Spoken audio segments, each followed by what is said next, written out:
What up, guys? What up, though? What up, though? What up, though? What up, though? Um, what's going on with you guys, man? We're gonna have a good day today. My brother Izzy Bands, like he going live in 30 minutes. Tag Venus.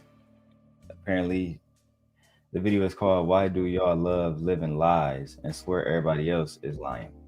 Damn, damn, damn. Damn, damn. Oh, I sound good on her. You don't like that? You don't like that sugar-free Tropicana? It has flavor, but it's weird. It takes some time. Like I would give this to Leia. You would give that to Leia first? Yeah, I can give this to her. Yeah, sugar-free. Yeah, it's not. Yeah, just the flavor of the fruits and stuff. We only need so much sugar in our bodies, babe. I mean, I agree. Only need so much sugar, and it's not good, especially for our community, because of the way that our community eats. And we eat good, but start getting late and we'll buy egg and sugar-free stuff too. yes, we will. All right, so the first story I want to get to of the day. Make sure you guys hit the like button coming in and subscribe to the channel. I'm gonna make sure I make I'm gonna make like a poll for you guys because we're probably gonna be here for a while. The channel is growing, surely, but slowly, and we anticipated that. So just come in, hit the like button, enjoy the video. First, I want to say rest in peace to Sauce Walker, dog. I mean, not Sauce Walker, to his homie, Say So P. Rest in peace to Say So P. That the news of him being gunned down, it started to hit the major airways for those who are actually following hip hop and not just mainstream hip hop, because there's so much music out here. Everybody's making music. And I say everybody, I mean everybody. Everybody's making music. Everybody is actually making money off music videos, off YouTube. And truthfully, you don't have to be signed to a big label nowadays to do that. My wife never even heard of Sauce Walker, but I know about Sauce Walker because one of my old roommates, when I was in college, he listened to Sauce Walker. So first, let me do that first before we get into all the street details of it. Let me go into the whole shooting that happened and play the news story. Let me go into that first. Live reactions is always good. All right, let's hear it now. Live on your news leader, 2 days after gunfire erupts, killing one man and wounding another in the heart of downtown Memphis, police continue to search for those responsible. Good evening and thank you for joining us. I'm Greg Hurst. Hi, I'm Stephanie Skurlock. Tonight we're learning both victims were rappers as police are adamant this was a targeted incident. WREG's Shay Arthur is live tonight in front of FedEx Forum with what she's learning about the case. And Shay, would you fill us in? Stephanie, Greg, such a busy area. So many people wanting answers tonight just here on a Monday afternoon. There's plenty of people around, so you can only imagine what it's like on the weekend. But in downtown Memphis, here where that shooting happened, there are cameras everywhere. Officers now studying the footage from here outside the stadium and Westin Hotel. A violent weekend in downtown Memphis. So unfortunately, another senseless, tragic shooting has occurred in Memphis. Memphis police say 2 men were injured in the incident. 27-year-old Latorian Hunt was killed and 34-year-old Albert Mondane was injured. Mondane has been identified by TMZ as well-known Houston rapper Sauce Walker. A police report says officers found a small amount of a green leafy substance on him while he was at the hospital. We know the suspects got out of a vehicle and appeared to target the 2 victims as they were in the street. They got back in the car and fled the scene. The shooting happening around 2:45 Saturday afternoon off George W. Lee Avenue, steps away from FedEx Forum and a block from Busy Beale Street. Investigators only revealing multiple suspects were part of the shooting and took off in a white car. The boldness of the crime happening in broad daylight in a busy part of town might leave some shocked. But MPD says this was a targeted shooting. This appears to be that our suspects waited on the victims, waited till they could get them in sight, immediately fired upon them without any kind of verbal engagement, and then fled the scene. So it does not seem random at all. It seems Tonight, thousands of people are expected to pack into downtown Memphis as the Redbirds take on the St. Louis Cardinals. MPD North Main Station Commander Alvin Clark told us the department is ready for the increased crowds, telling us in part, "We will have an increased presence of officers both in and around the downtown district to proactively address any issues that may arise." Also handling traffic congestion, saying officers will be stationed at key intersections to manage traffic and assist with pedestrian safety as crowds gather before, during, and after the game. MPD encouraging everyone to remain vigilant. And Stephanie, Greg, the make and model of that white getaway car has not been publicly released. Of course, if you know anything, call Crime Stoppers 901-528-CASH. For your news leader, we're live downtown tonight. Shay Arthur, WREG News Channel 3. All right. So there you have it.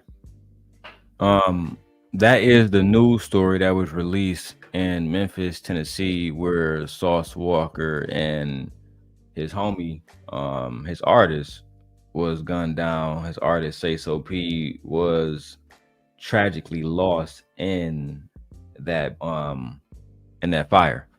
So let's go ahead and go to Poetic Flacco. He actually has some details. I would use academics, but just like Joe Budden blocked my video, yeah, I had to delete it off of YouTube. I just reposted it with the edit. But Poetic Flacco is he cool. He went over to Freezy channel. He was over there kicking it. You feel me? So like he's super cool, bro. You know what I'm saying? I should have tagged him. He probably come over here too. But let's keep going. His artist Say So P were both shot in downtown Memphis. Sauce Walker is currently in stable condition, but his artist Say So P tragically passed away. Now, I know exactly what took place from the horse's mouth himself. So we're going to dispel a couple of rumors that's been going around on YouTube of exactly what took place before Sauce Walker was shot. Breaking news is first at 6 tonight. Memphis police are investigating a deadly shooting right in the heart of downtown Memphis. Thanks for being with us. I'm Shay Arthur. A second person was also seriously injured in that violence that broke out in broad daylight this afternoon. WRG's Tia McKenzie has been gathering information about the case all day. Tia, the scene is right there off of FedEx Forum, right in front of it. What are officers telling you happened? That's right, Shay. Now, as you can see behind me now, the scene is still pretty active. I'm going to step aside and allow you to see those wave of blue lights. Now, the shooting happened around 2:40 this afternoon in the 100 block of George W. Lee Avenue. Police are calling the shooting a targeted incident. Several police vehicles and crime scene tape blocked off parts of downtown Memphis as they tried to piece together what happened. Memphis is one of those situations where you just don't go. You don't do flyovers, stop-ins. You don't go to Memphis. And it don't matter if you're downtown, uptown, southtown. It's dangerous. Everybody in Memphis have an affiliation with somebody. And if you just so happen to have beef with somebody that they have an affiliation with, they will come and get you. And in the case of Sauce Walker, he's in Memphis because his artist Say So P is from Memphis, so he felt safe in Memphis. He was everywhere in Memphis last night and this morning. They were so outside, they didn't even get a chance to change their clothes. They was in the same clothes they were in when the shooting happened that they wore to the club last night. That's how outside they were. Police say the suspects got out of a car and started to shoot at two victims. That fact alone will tell you that the rumors that this was a dice game is false, that this was a robbery is false. They were gambling at some point yesterday, but what took place yesterday has nothing to do with what happened today. And we know for... And I'm gonna keep it 100 with y'all. Like a lot of us, when we get money, I've been in that situation before, like especially when you're in the streets and you're getting money, fast money. You can't be like when you and your homies, every one of y'all got 10, 15,000 on y'all, all blue strips. You feel me? Y'all all in one basement gambling. Come on, dog. That's a lick. Now, I agree with Poetic, you know what I'm saying, when he's saying, I agree with Flacco when he says that it wasn't a robbery, that this was a hit because they got him outside. They didn't come to the crib. They didn't stop to grab no jewelry. They just shot and kept going, literally, which means it wasn't a robbery. A robbery is when they stop, they try to get your stuff. You probably don't want no blood on the diamond, so you take the jewelry off like how they did. My man's out in LA. I can't think of his name right now. PNB Rock, like how they did him at the Waffle House, right? So sometimes these rappers, they put themselves in situations, man. But again, rest in peace to the homie. And Sauce Walker did do a video. He is on crutches. He tried to walk, you know what I'm saying? He's still talking his shit. So shout out to Sauce Walker, man. For a fact, this wasn't a robbery because the objective of a robbery is to get the cash, the jewelry, is to get the items. They didn't come for no items. Say So P actually passed away with his chain on his neck. When they walked out the hotel, as soon as they walked out, they opened fire on Sauce Walker and Say So P. They was dumping, letting it out. Detectives from the Real-Time Crime Center tracked the vehicle as it fled outside of the Memphis area. Now, one person is dead and another is in critical condition at Regional 1. So we're convinced that vehicle has fled the downtown area. We certainly want everybody to be on the lookout for this white vehicle. We put out a citywide broadcast on that vehicle. Currently, we have detectives from the homicide unit. We have detectives from the CSI unit on the scene conducting the investigation. Hopefully, we'll be able to develop suspect information real quickly. Police did not tell us what kind of white car they are looking for, but did say they are looking for multiple suspects at this time. You're not risking going to jail for life doing a crime across the street from the FedEx Forum over some jewelry, bro. You're doing it because you don't know if you'll get another opportunity to get your man. And that's exactly what happened. Across the street from the FedEx Forum at the Western Hotel at 2 p.m. in a day? Yo, you do that because you don't know if you'll ever get a better chance to get him. Now, it was unclear if Sauce Walker was targeted or if Say So P was the target. Memphis police will release. Yeah, it's unclear to know who to target because as soon as they got out the hotel in Memphis, they started busting immediately. Memphis not one of them places you can just play around in and think because, you know, y'all niggas rich that everything good. Have y'all not learned anything from the Young Dolph murder? He literally had that town on lock, bro. So much love out there. They used to call Memphis Dolph Land. And now he's dead. Y'all gotta relax, bro. Memphis is not one of those. It might be probably the most dangerous place on the East Coast, bro. No cap. You know what I'm saying? I would rather go to Mississippi and deal with the white man down there before I go to Memphis. That's a fact. Because they sliding on shit down there. And it's been that way since I was a young man, to be honest. Shout out to Yo Gotti. What's up, Fear? Fear down there in Tennessee. Child, be careful. We love you, Fear. Released a statement confirming this wasn't a random incident and the public don't need to be in a mass hysteria, that these people came targeting Sauce Walker and Say So P. Memphis police in their statement would read, at approximately 2:42 p.m. today, officers responded to a shooting at 100 block of George W. Lee Avenue. One male was pronounced dead and another male was transported to the hospital in non-critical condition. This appears to be an isolated incident, not random violence. Officers have identified a suspect vehicle and are actively working to make an arrest. 2 people got shot, but it was 3 people present. It was Sosa Man, Sauce Walker, and Say So P. They all walk out in a group. Now, when they walk out in the group, the shooters hop out the vehicle, but here's how they are positioned. Sauce Walker, no, it's Sosa Man, Sauce Walker, Say So P. The shooters come from Say So P's direction. So when they start shooting, Sauce seen it, book it. Say So P was the nearest to the shooters. So he's a heavy-set dude, about 6'4", 6'5", about like 360, 370. He can't really run all that well. He get a headshot, topple over immediately. Sauce Walker and Sosa Man did. Now, Sosa Man was the furthest away, so he never got hit. Sauce Walker is from Houston, but he has nothing but enemies in Memphis as well. He has a lot of ops in Memphis because Sauce Walker picked a side. Sauce Walker decided when he went to Memphis, since he's been going to Memphis, he's really aligning himself with one particular side. And when you do that, when you get involved or when you get in the middle of beef, anybody in the middle is getting laid down. The Young Dolph and Yo Gotti beef has divided up Memphis. You can essentially say, yeah, dog, that's the wrong beef to get into. My wife was talking about that shit last night. She said, when they gonna get this nigga Gotti? Never. That nigga literally a kingpin down there. Literally. You feel me? So that's the wrong beef to get in the middle of for one, they already took the head of that king off. Dolph is gone. You know what I'm saying? But again, when you in the middle of that shit, it's still niggas that love that man. It's still people that are slide for that man at any given day. And unfortunately, we have yet another death that comes allegedly at the result of this, you know what I'm saying, Yo Gotti and Dolph beef. You feel me? Man, listen. How y'all think these rappers get all these cars and money and time for the studio? It's all street politics. And they use hip-hop to flush the money. Everybody know that, bro. That's why they got hip-hop police that specifically watch them niggas.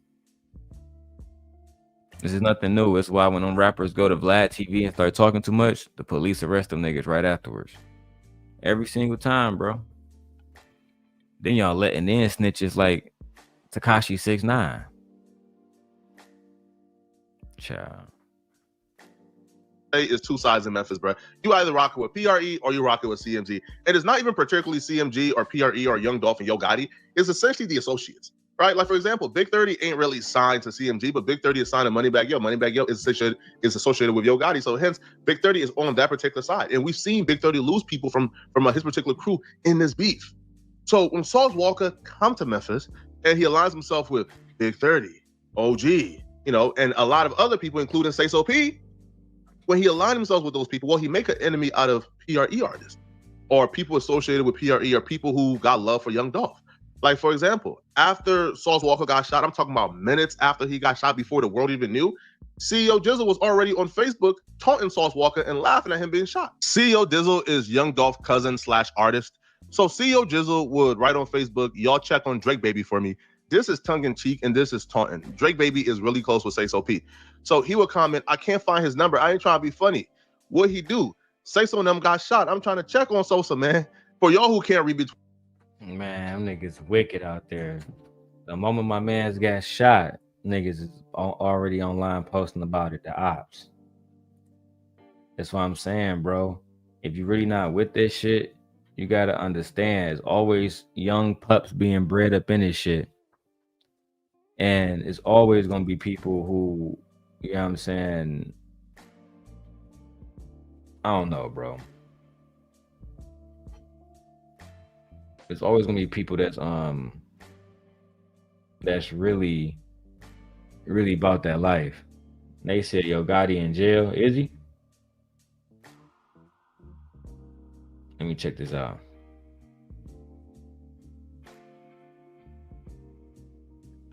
No, Nay, I saw this. I saw that fake that Yo Gotti arrested clip. That was fake. Yo Gotti not arrested. You can look it up on all the major sources, right? Type it in, Yo Gotti arrested.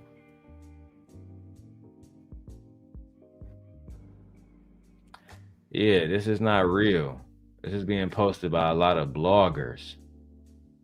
No, that's a fake one.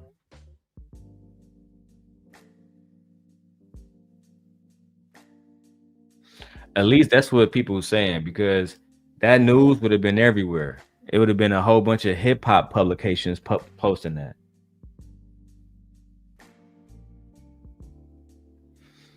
You know what I'm saying?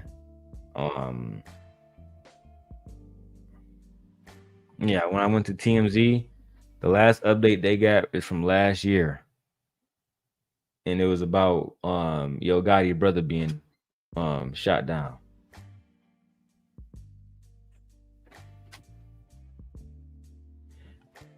And people saying on Facebook that Yo Gotti was arrested by the feds, but again, if that was real news, it'd be everywhere. It wouldn't even be just on like Instagram type shit. But let's keep going. Between the lines, he's not really concerned with the well-being of Say So. He already knows Say So is dead. The CEO Jizzle is taunting, he's mocking, he's making a mockery out of Sauce Walka and Say So P being shot because he don't like him, because they align themselves with his enemies and his ops. Well, Say So P lives in Memphis, but Sauce Walka is the outsider. Now, Draco, who is close with Say So P, you know, he would respond back, and him and CEO Jizzle will go back and forth under the status. Say So P, homie, will comment, you a bit, right? And with CEO Jizzle will respond back, you act like I dissed him or something, cry baby. You don't get hurt, kid. But Baby Drake will respond back with, "Cuz you ain't no threat. You heard what I said. You a beat. Take it however you want to take it." Then, you know, CEO Jizzle will respond back, "You definitely not a threat to me. You a kid on Jesus. You got so much unfinished smoke. You ain't completed yet. I'm the last MF you want to go at. I ain't none of your little ops you play with. I'm going to handle you on the Bible. I don't play fair." You already know what time they on, bro. They consider Sauce Walka an op. So when you're in Memphis, you're in ops territory. This is not a vacation spot anymore for you because you chose up and you linked up with their ops. Bro, Sauce Walka was in the club throwing money, having a good old time with Big Homie G. Hey, to the trenches. Big Homie G is best bud with Straight Drop, who we all know Straight Drop was arrested for the murder of Young Dolph. So Big Homie G, I like him. He's a very good dude. You know, he invited me to the studio when he was in LA. But Big Homie G is a lot of people's top op in the city. So you post up with Big Homie G, Big 30, and a lot of other people. You are picking a side. Say So P, you are picking a side. And when you pick a side and when you hang out with Say So P and others, bro, you got to stay on that side. And you got to move accordingly like you are on a side. Like you not in a position where you are on vacation. No, bro, you in the middle of a war zone and you are a part of the war too. If Sauce Walker had the mindset that I believe that he should have had when he was in Memphis, he probably wouldn't posted up a video of him in his hotel room. Nah, this is the last video that I saw of Say So P. The last video I saw of Say So P before, you know, his untimely demise. So rest in peace again to Say So P, man. I am not in that Memphis beef. I don't want nothing to do with that Memphis beef. You feel me? Just to make that shit super clear to any nigga listening, straight up. He probably wouldn't posted up a video of him in his hotel room. What you talking about? Here to tell them people, man. Get this shit on bankroll, go yard, diamonds. Even if you want to say, man, I'm not posting enough to where they would know where I'm at, bro. How would they know the difference between where I'm at and where every other probably hotel or place of stay is? Bro, you don't even want to risk it, bro. You don't even want to give them a peek of where you at, bro, because them folks probably been in that city all year round. They probably stayed in multiple tellies. They probably know where everywhere is at. I'm not even saying that's how they found out. They could have found out because they probably followed them there, or one of the employees gave them a call, or they were staying at the exact same telly and you probably ain't even noticed them, or they had an issue, right? And they just parked in the vehicle, waited outside for y'all to come outside, and they got busy. You never know. But what I do know, though, right, in terms of outside of the situation, is Sauce Walker got 9 lives, yo. Sauce Walker is the luckiest man I think on the planet, bro. Sauce Walker has been shot every year since 2021. I'm not lying. He's been shot every year since 2021. As a matter of fact, when Sauce Walker was last in LA, well, not last, but the time before last, yo, Sauce Walker was involved in like a national story. Like Sauce Walker was, I believe he did the BET Cypher. While walking out of the BET Cypher, some dude with a gun was walking by and try to rob him. He didn't give up his stuff. So, you know, he was able to fight off the dude. The dude took off, went and found another robbery victim, shot and killed that person, robbed them and left. Sauce Walker. Man, yeah, Sauce. The thing is he just he got money, you know what I'm saying, and he a millionaire, but he not really known. So niggas will see him and they be trying him, bro. And truth be told, I'm happy that Sauce is able to, you know, go back home to his family, bro. Truth be told, me personally, I get tired of seeing all of the unnecessary violence. You feel me? I really do. I get tired of seeing the unnecessary violence, bro. That shit be blowing my mind, bro. Every other day, somebody else is dying over some beef that, let's keep it real, bro. Bro, Dolph gone, bro. You feel me? I feel like if anything, people need to just be on some chill shit and trying to raise their family now, trying to make music, trying to put out music. But if we ain't doing that, I feel like y'all be wasting time, bro. You feel me? I would have never posted my address. I would have played it super, especially if you got ops like that, bro. You got some of these bum internet ops. Nobody care about them, bro. But some of these other ops, bro, they really slide on you. So I think people be thinking shit is a joke, and it's really not, bro. It's really not. Thank God when they shot out that the hotel was no family with them. They ain't had their kids or something like that, because you never know. One of these dudes, they'll slide on you at any given time. At any given time, bro. Hey, TMKC. Hey, beautiful. Let's keep going, man. Like I said, rest in peace to Poetic. Sorry, damn. Let me not put that on him. Rest in peace to Say So P. Rest in peace to Young Dolph, man. You feel me? And Yo Gotti brother, man. Both of them, all them OGs, bro. TMKC said, I'm glad I don't be beefing. Yeah, that's why you listen. A lot of beef can be resolved just by simple communication, but these dudes, TMKC, they at a whole different level. So, you know, when they beefing, shit gonna get wicked, because that's what they into. They into beefing on some crazy shit. I don't think that's really necessary. And TMKC, I am very disappointed. I saw you over there spending $100, $50. I'm gonna need you to hit my Cash App. I love you. We love you. But we have $100 goal. And shout out to the people watching on Twitter. We only got 18 people watching all together, right? On all platforms, right? So it's like, I think it's like Most of them is on Twitter. It's only like 2 of y'all watching on YouTube. But let's keep going, man. Shout out to everybody watching over there on YouTube. Let's go. I thought when the news report. And actually, I'm going to be doing a 12-hour stream today. So I'm getting back into my 12-hour streams on my days off. And I got over 20 topics today. I'm trying to make each of them last about 30 minutes a piece. That way I can get through the 12 hours. This Poetic Flacco, we had 25 minutes, so cool. Okay, TMKC, okay. And I hope you can come up too, because I do want you to come up for one of my segments. I want to talk about what happened with Sherry Shepherd and Nia Long. Right? And I really do want to talk about that.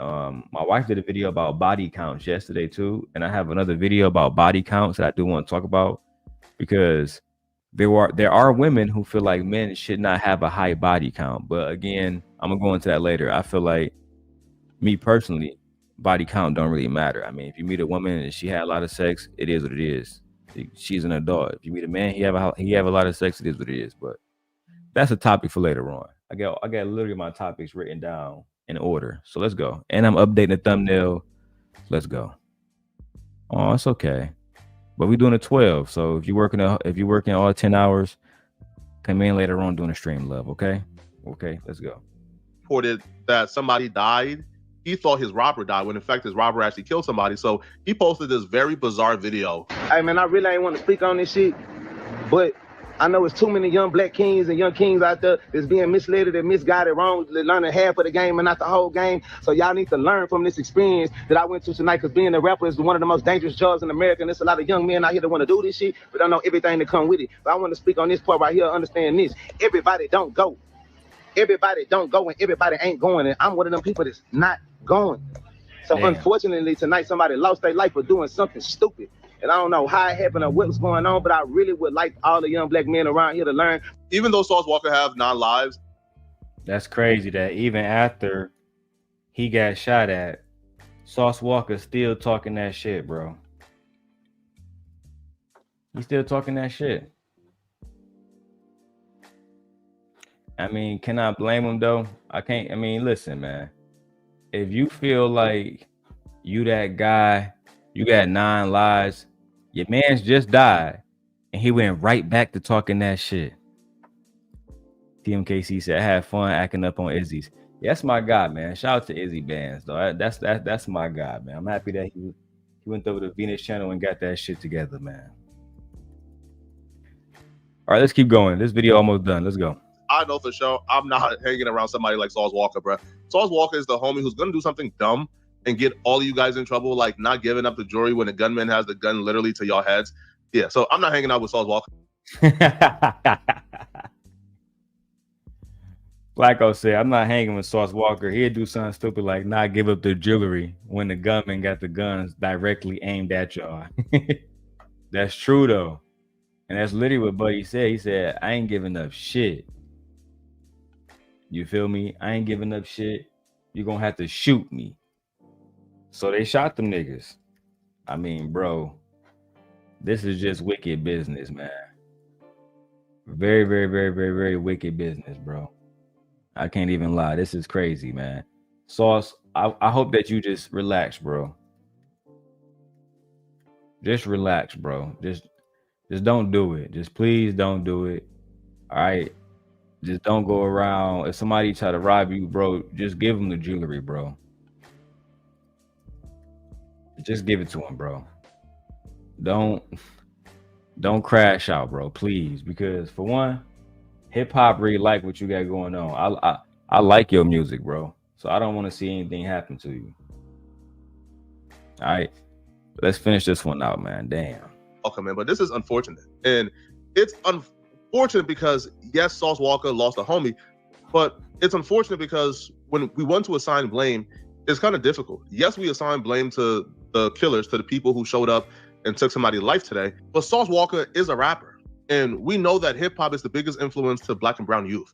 So if there's a culture of violence, if there's a culture of toxicity within the Black and brown youth that's trickling down to affect Sauce Walka, and hip hop is his biggest influence towards enabling and perpetuating that particular culture of violence, then we have to assign blame to rappers as well. You know, Sauce Walka has contributed his fair share to the violence in his culture. He has contributed his fair share to the toxicity in his culture.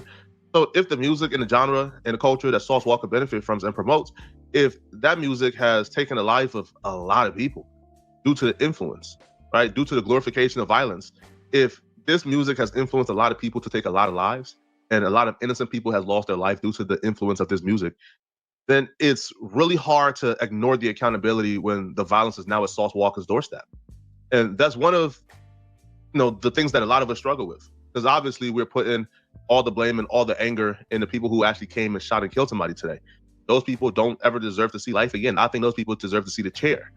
But at some point, we have to start looking at our rappers, right? When the violence that they perpetuate and glorify comes to their doorsteps, we got to look at them and say, at what point is enough enough?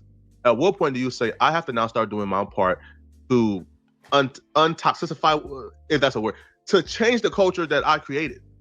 And, you know, I hope Sauce Walka sees this as an opportunity to do that.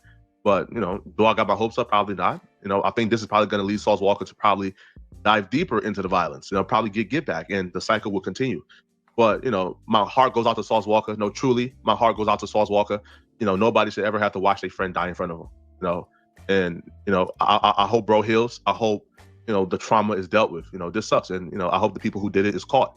But at some point, we do have to have the larger conversation. Probably not today, but at some point, we have to have the larger conversation in hip hop. You know, these rappers are culpable for a lot of it. Let me know in the comment section, what do you guys think, all right? Do you guys think that Sauce Walka linking up and choosing sides in Memphis is one of the reasons? How do you guys think the killers found them? Were they already in the hotel? Did they get the drop? Let me know. And if you're still watching, man, click on this video here somewhere on my screen. Yeah, make sure you guys go over there and subscribe to the Poetic Flacco channel, man. Very, very, very good content, as you guys can see. The brother's doing his thing, bro. The brother's really doing his thing. He really putting in work, and I like Flacco. I really do. I think he is really, really, really awesome, bro, at his job. And like I said, he came over there. He supported my brother Freezy. So I'm always gonna show love to Flacco. That's a fact. Let me go ahead and tag his channel in the description if you guys want to go watch that. Very, very, very good content creator. All right. So that is the first segment that I wanted to go to. Now I can go and scratch that off, and we can go and move forward to the Juju Watkins story. The Juju Watkins story is so if you guys don't know, Juju Watkins is basically the #1 player in California right now. She is arguably USC's most dominant player that they had in years, probably since DeMar DeRozan, if you follow sports. Now, she did suffer a gruesome leg injury, and she kind of went viral recently, talking to a football player, Jaden Daniels, and his mom interrupted. But before we get to that, right after that situation happened, she was playing a basketball game. I want to go to the highlight, and I want to show you guys this highlight because it is crazy, and I think you guys will be interested in seeing it, man. Again, I'm wishing Juju a quick recovery, right? She is extremely talented. They're making comparisons to say she might be better than Caitlin Clark in college, which is crazy.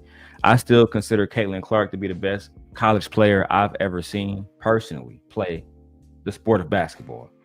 But let's keep going. There's Russell, 10 on the shot clock. Iriafen on the switch, tied it up, took it away. More great defense from the Trojans, and Watkins goes. You see it right there. Let me slow that down so you guys can see that. Let me slow that down. On the switch, tied it up, took it away. More great defense from the Trojans, and Watkins goes down hard, and she's grabbing her right knee, quickly grimacing in pain.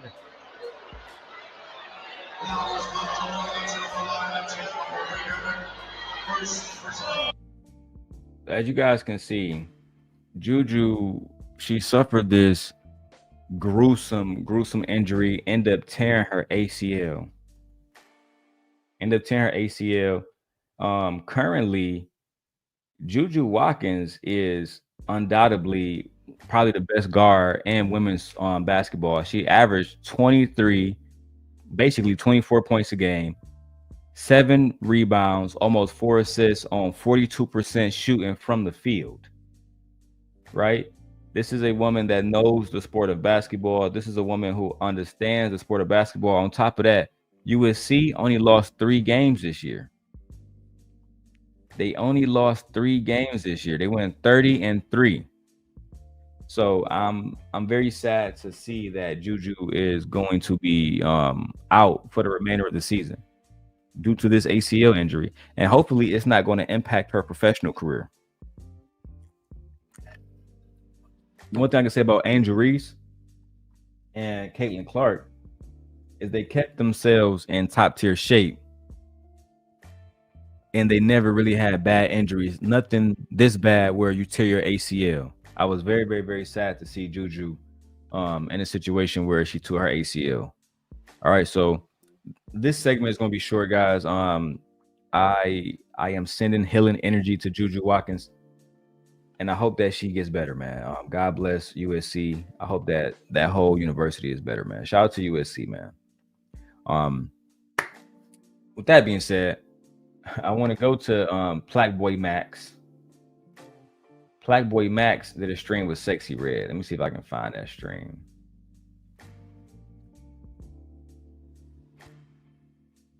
Where's the PlaqueBoyMax Sexy? I know she dropped a song over there.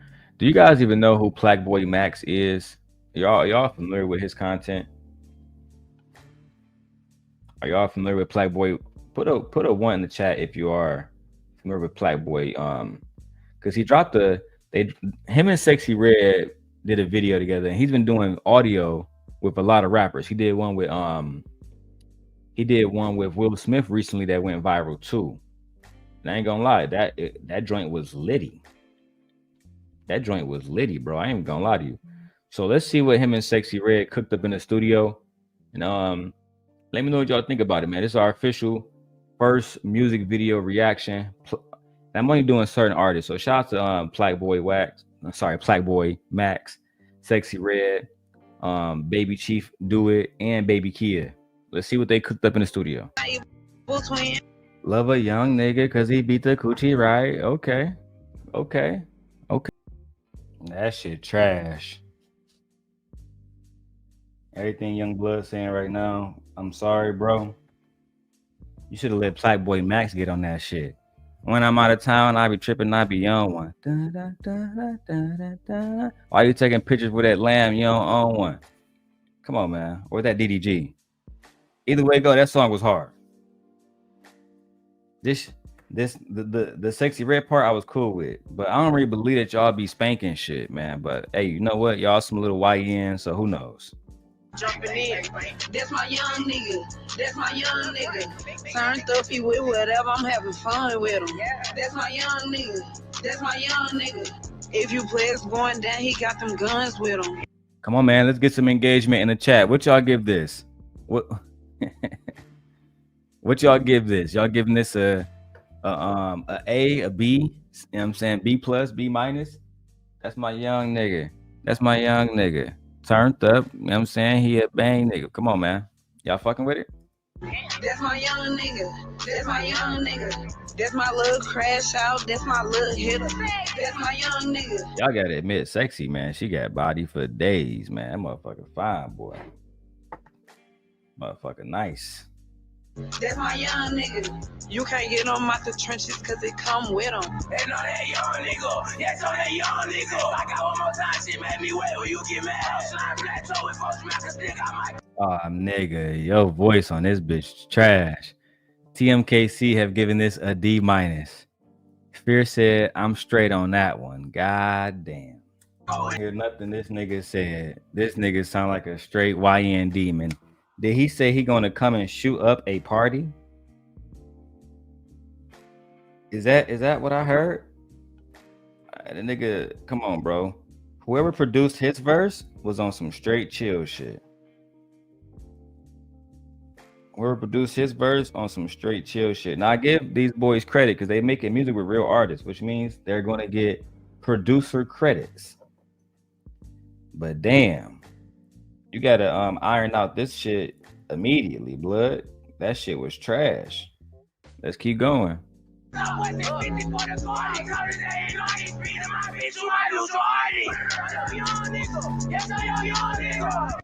How y'all get Sexy Red on the song and y'all niggas don't try to make a hit, bro?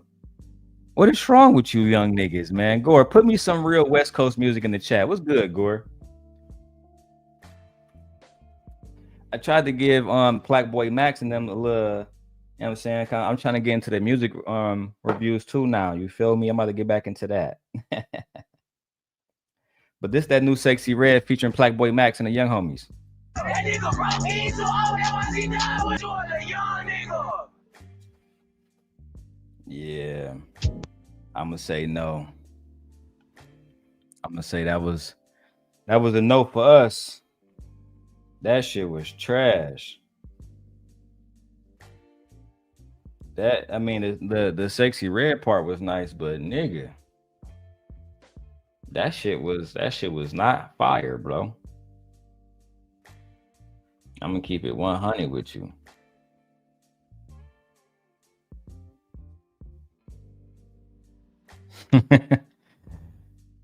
Fear said, no, you was right. That was PlaqueBoy Whack. Oh man, why you say that, man? Oh man. No, man, we're not doing that, man. We're not going to disrespect PlaqueBoyMax. Look, let's do another one. Let's see if y'all like this one, man. All right. This is the official deleted video for the Pink Dress video. Let's see if y'all like this one. Right. Y'all fucking with it? Put a 1 in the chat if y'all fucking with it, man.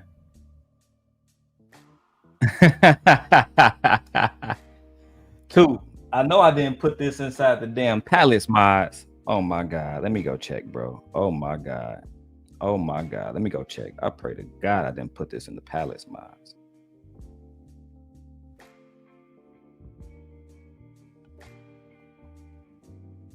Did I put this in the Palace mods? Oh, all right. I didn't. Thank the gods. Oh shit. I thought that. Hey, Palace. So Fear said that song was better. Y'all like that one better? Y'all like that one better? Now Gore dropped one for us. Let's see what Gore got for us over there, man. Oh, I'm in the algorithm. Oh, I love you too. Thank you, man. Shout out to Two, man. Shout out to Two for holding us down over here. Let's see what Gore dropped in the chat for us. We're taking our little because we're doing different type of reactions and stuff right now. I'm doing music reactions. So I want to see what Gore drops in the chat for us. If you guys got anything else that you want me to react to, please drop it and I will get to it. All right. My brother Gore, again, shout out to Gore for his $20 cash app yesterday holding us down on our smoke show. I'm actually going to, after I'm done with all these topics, I'm going to circle back to the Venus stuff because I really want to understand what happened there. But until then, let's get to L.A. Russell, P-Lo, D-Lo, Malachi. Yankin, the visualizer. I've seen him before. He like the only happy rapper on the West Coast. I've never seen nobody else so happy on the West Coast. And truthfully, I prefer this music than, you know, again, because we did the story earlier about Sauce Walker and Say So P being shot in Memphis, Tennessee. Say So P lost his life. Right?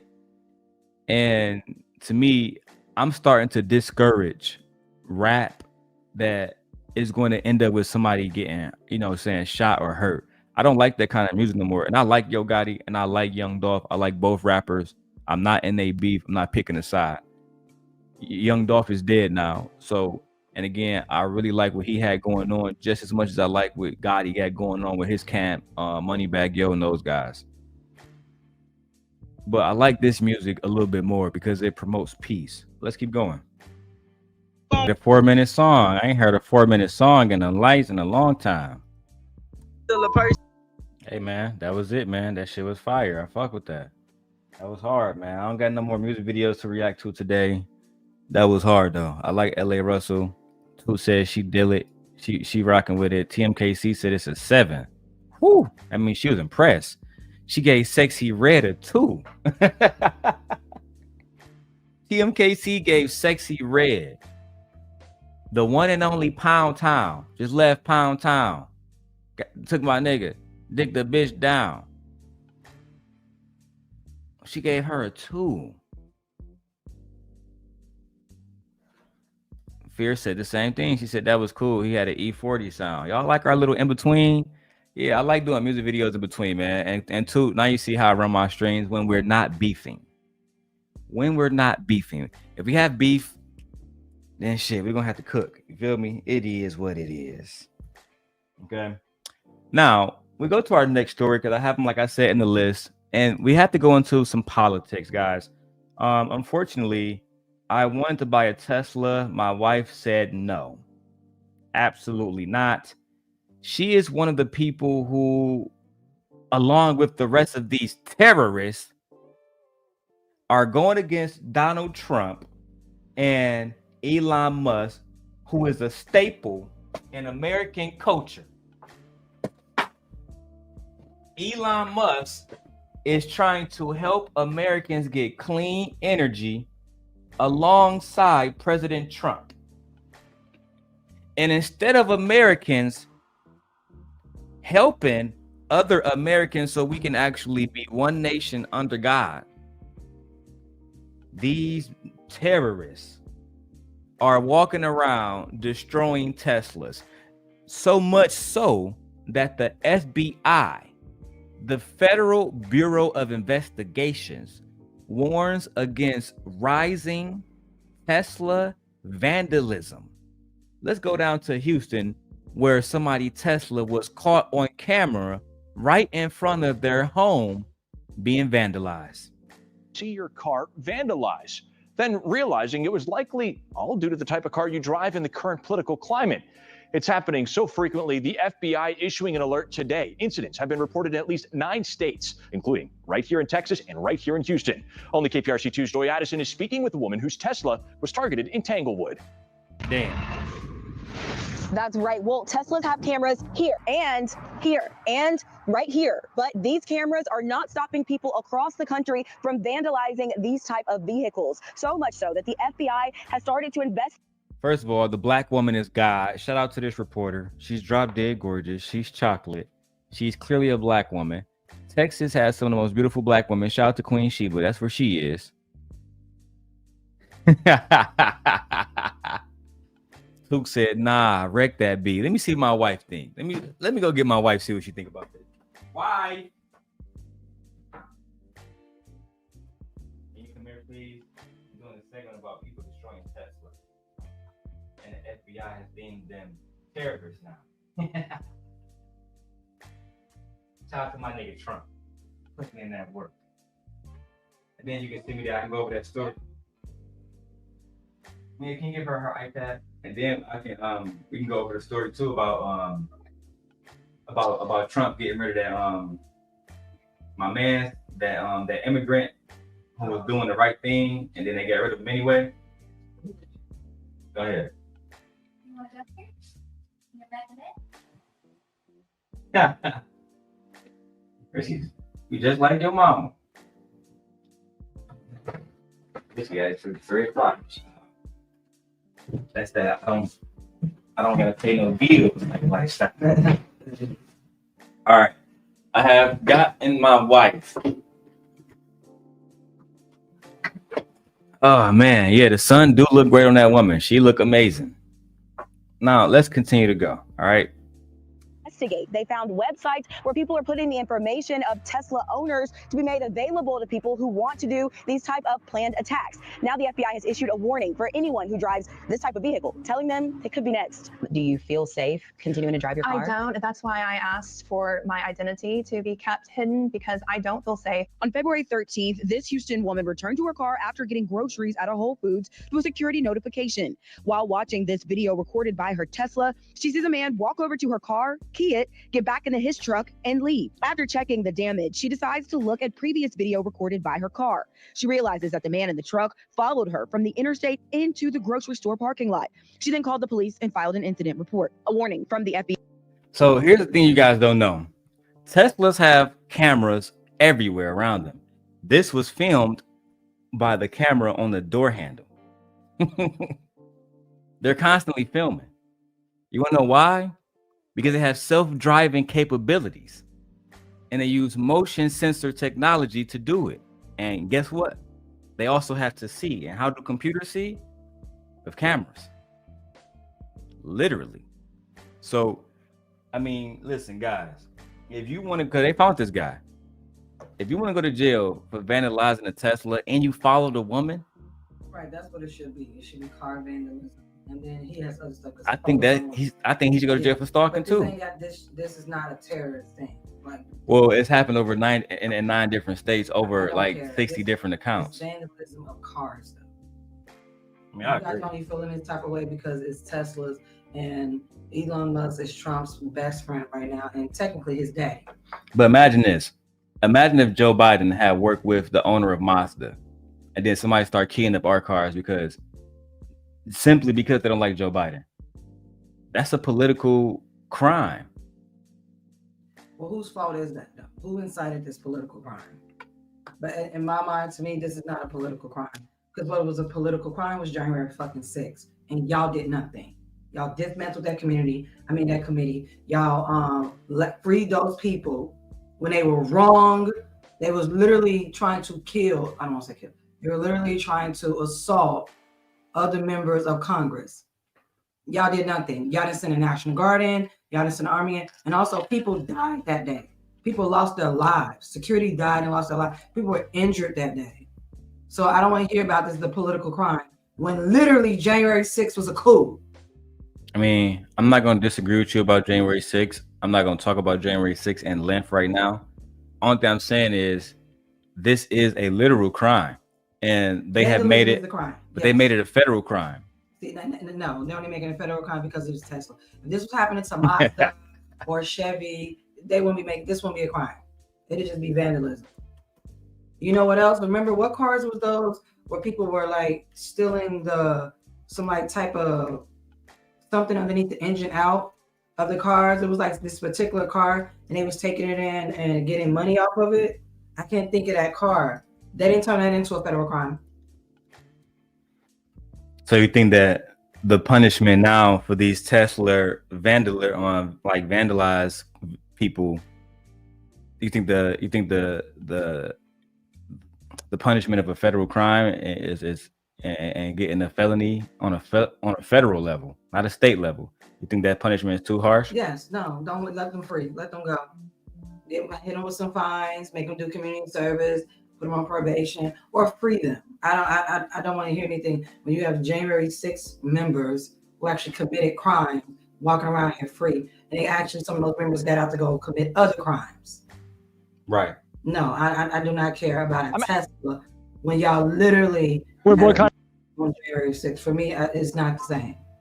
Well, I'm doing 30 minutes per segment, so that's why I brought you in on this one. I want you to let me know if you agree with some of these Tesla boycotters who feel like, despite Tesla now hiring as many people as the big three being Chrysler, GM, and Ford, American workers, people are still saying that they should have a factory shut down.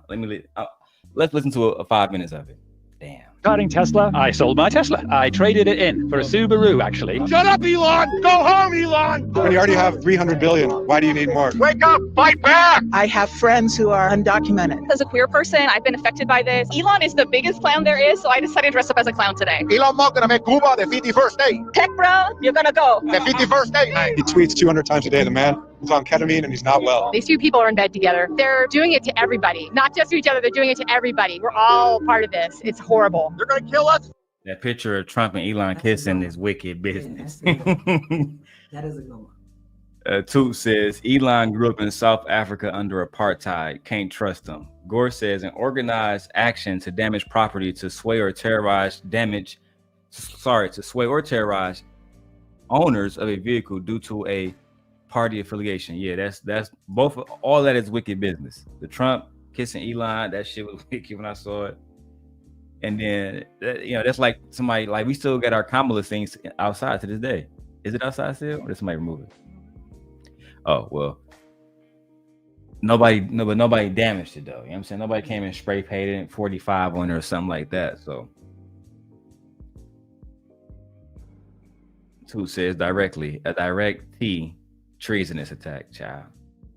first, but you're next. Fire Elon Musk and send him to Mars, where he belongs. What's up, everybody? We're back with a new Channel 5 breaking news special. As many of you guys know, the Trump administration has kicked things off into high gear, issuing 73 executive orders in the first month of the new presidency. Very important executive orders. Some of the executive orders are not that controversial, like creating a task force to disrupt the synthetic opioid supply chain in China, a declassification of the FBI files on the assassinations of JFK and MLK, and limiting the federal government's ability to pressure social media companies into censoring their users. It really is a slippery slope. However, many of these executive orders are extremely polarizing and range from mass deportation orders to bans on paper straws to restoring the death penalty to preventing children from medically transitioning genders. There are only two genders, male and female. Trump has...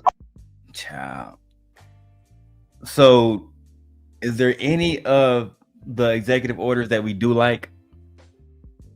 Any of them?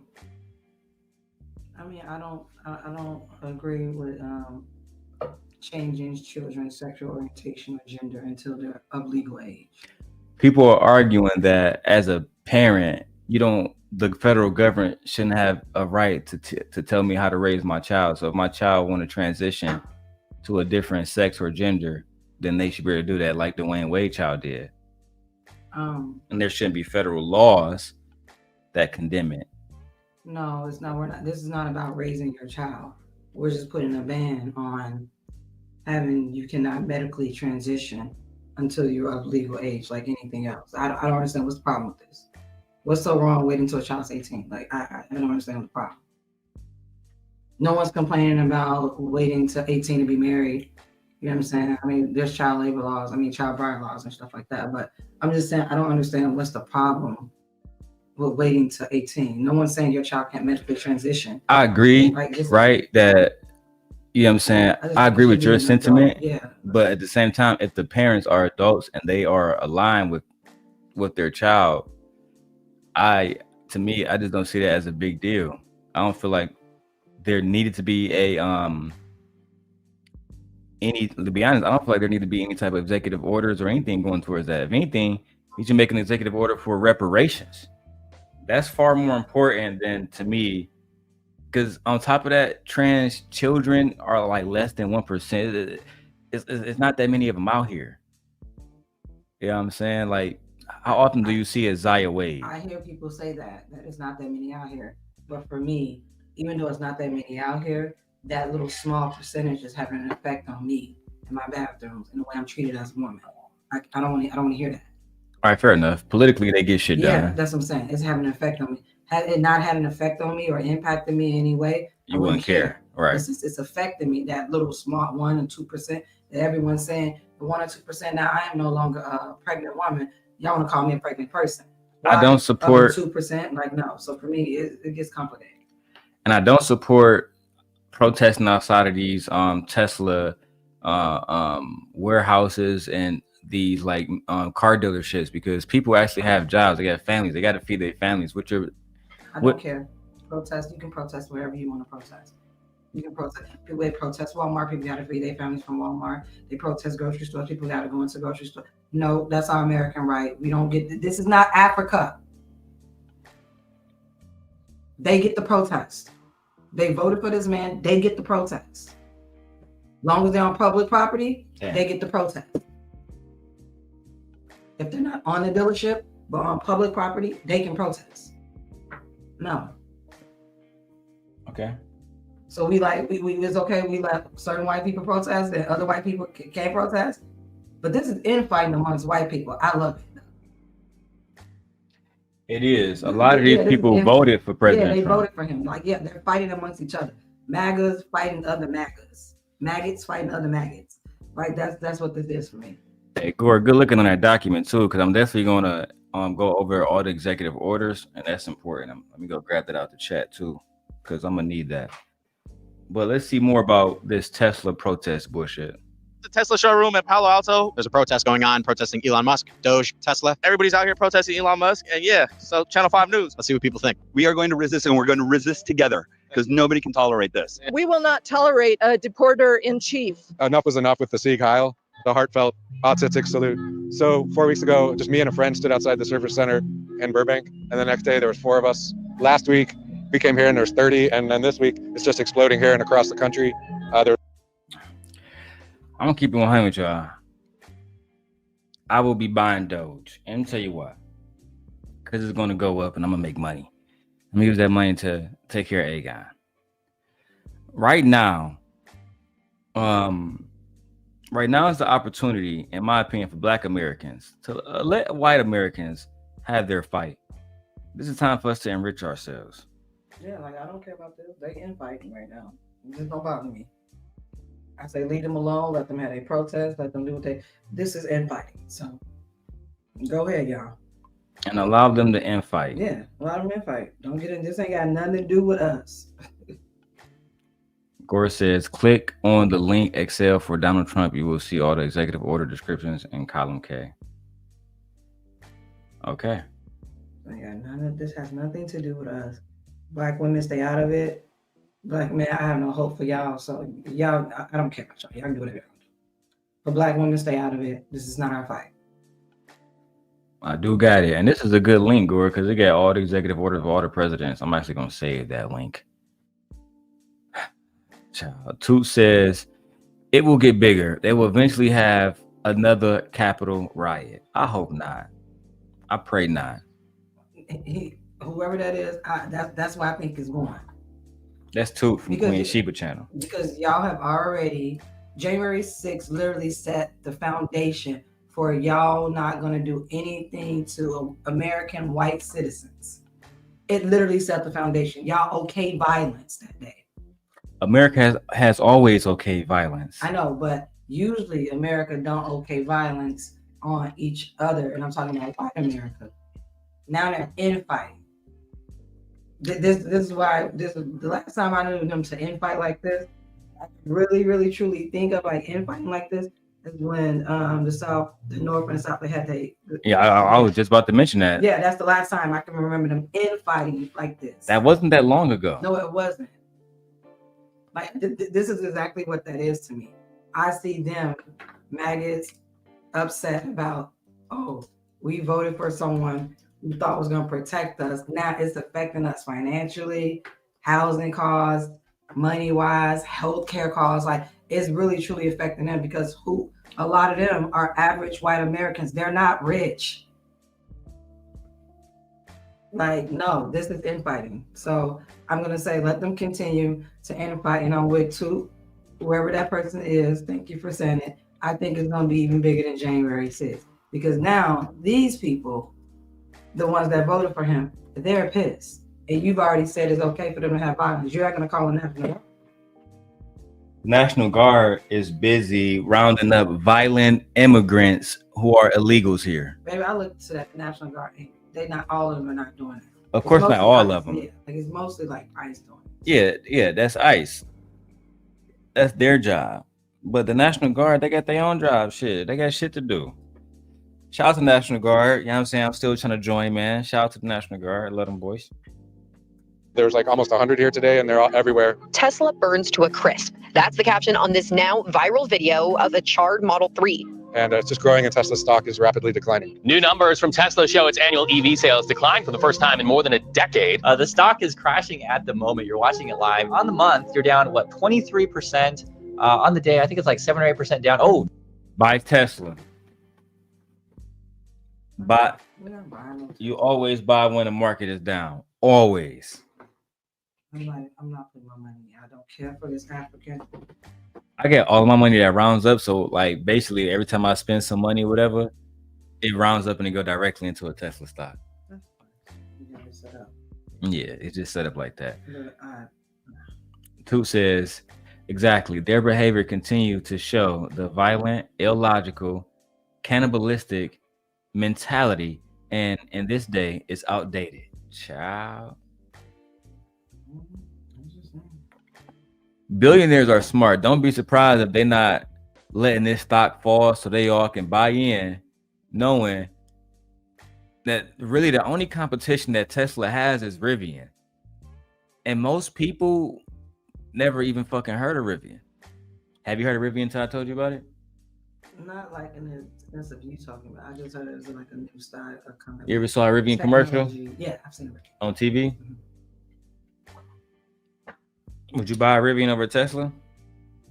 I don't like Electric cars. Yeah. So for me, it's just I don't. But if they gave you a choice, you would pick Rivian over Tesla. Yeah, because I despise. Because you don't like Elon. It's not because of vehicles themselves. Yeah, I won't give him. Can we admit the Cybertruck? I don't like the Cybertruck. It's ugly too. It's ugly, but it's still a technological marvel, right? I don't know. I mean, I guess if we're talking about the biggest impact on, it's a I can think about it. bulletproof vehicle. You know what I'm saying? Almost 500 miles per charge, self-driving. Yeah, I still won't give him money. It don't even have no shifts in there. You just press the button for drive and reverse, literally like a touchscreen. Yeah, I don't like stuff like that. That makes me uneasy. Nay, what you talking about? What chat you in? You said now Derek here in Atlanta, Vonnie. Girl, you in Izzy chat? Let's go. Oh, geez. Now 8%, approaching 9% down. The organizers of the Glendale boycott rally say it's more than just about Elon's political affiliation, and that Doge aside, he's genuinely mentally unfit to be running billion-dollar publicly traded companies. This guy supposedly runs the Boring Company, Tesla, SpaceX, Starlink, and he's tweeting 200 times a day and never sleeping and taking ketamine. He's just been radicalized. His politics have clearly shifted, and we've seen it happen. Of course, he tweets 200 times a day. He owns the platform. That's different. I'm not talking about that. I'm talking about what he said. Starlink, I don't know if everybody else has Starlink, but I know Starlink, their connection to Canada, they cut him off. So Starlink don't exist no more? I don't know if Starlink was like in multiple locations amongst multiple, but I know he had a contract with Canada for Starlink, and Canada said, no, thank you. We are no longer in need of those services. They cut him. So you know what Starlink is, right? It's an internet service. Yeah, and that Elon offers. Yeah, and they cut it in Canada. Like Would you want us to switch from T-Mobile to Starlink? I'm not giving Elon Musk any of my money. You refuse? Yeah, I'm not giving him any of my money. No. You know they say that it's the fastest internet that's out. I don't care. I'm not giving him any of my money. Unlimited data, no contracts. I don't trust this African. Okay. Oh, you ain't you only on my chat. Look at Nay being loyal. So put a 1 if you would switch from your current internet provider to Starlink.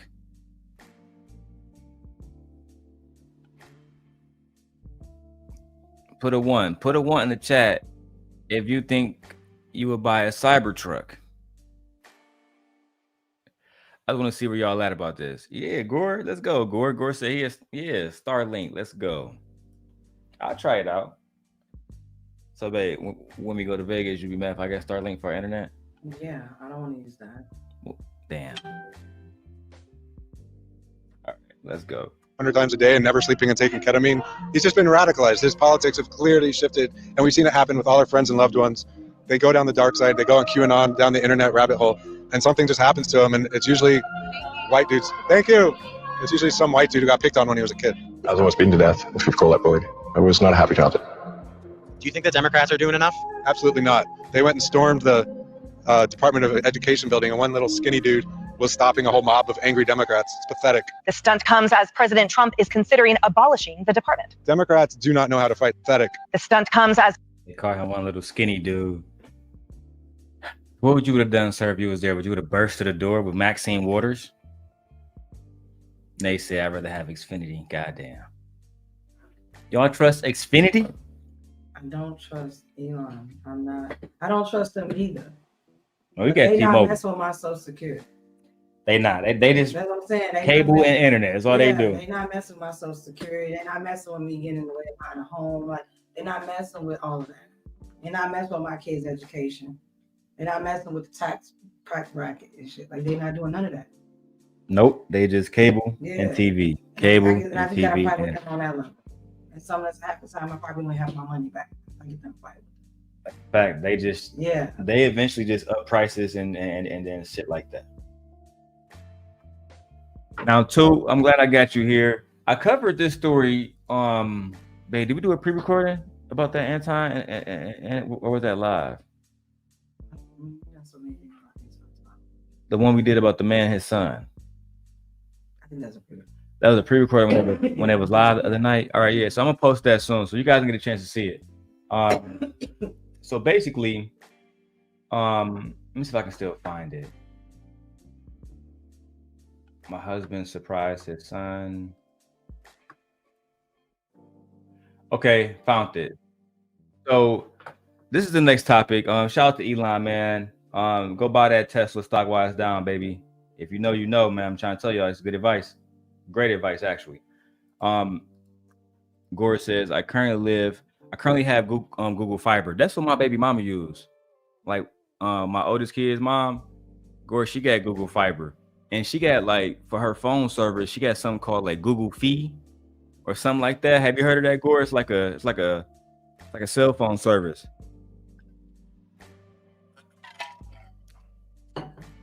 Let me know if you know what I'm talking about, Gore. I know that's some, because I never have you heard that Google got a phone line now? Yeah. Gore said he heard of this. I'm about to Google this shit.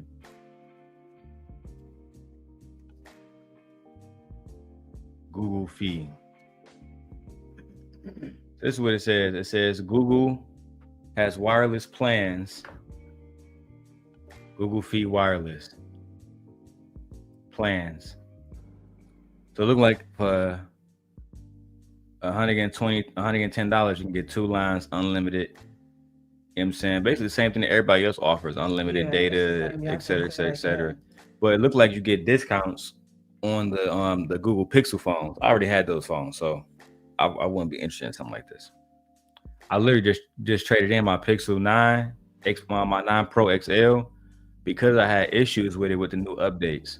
Like to the point where it was damn near unusable. I was super fucking disappointed.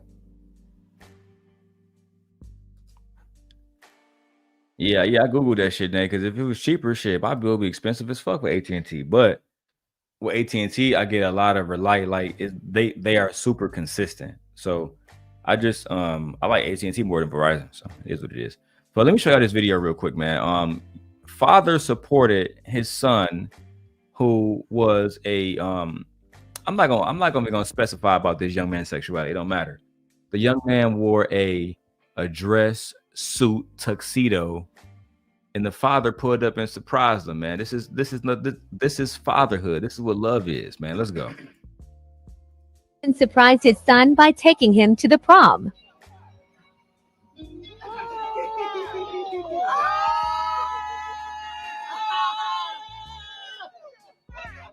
Let's go.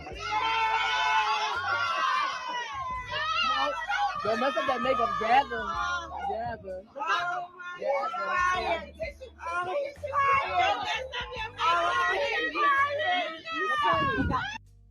I got the father there. That's a good man right there, Savannah. That is a good man. Let's give this man a round of applause, man.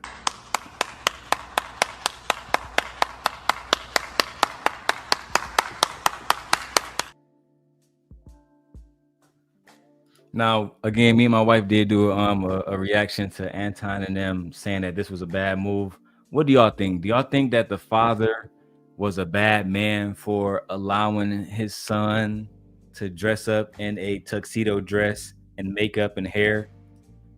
Is this a father that failed his son? I'm gonna drop the link.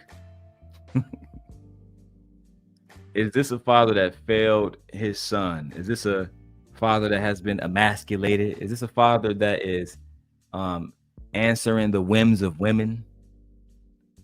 Or is this a father that loves his child and that support his child? Let me know what y'all think in the comments, please.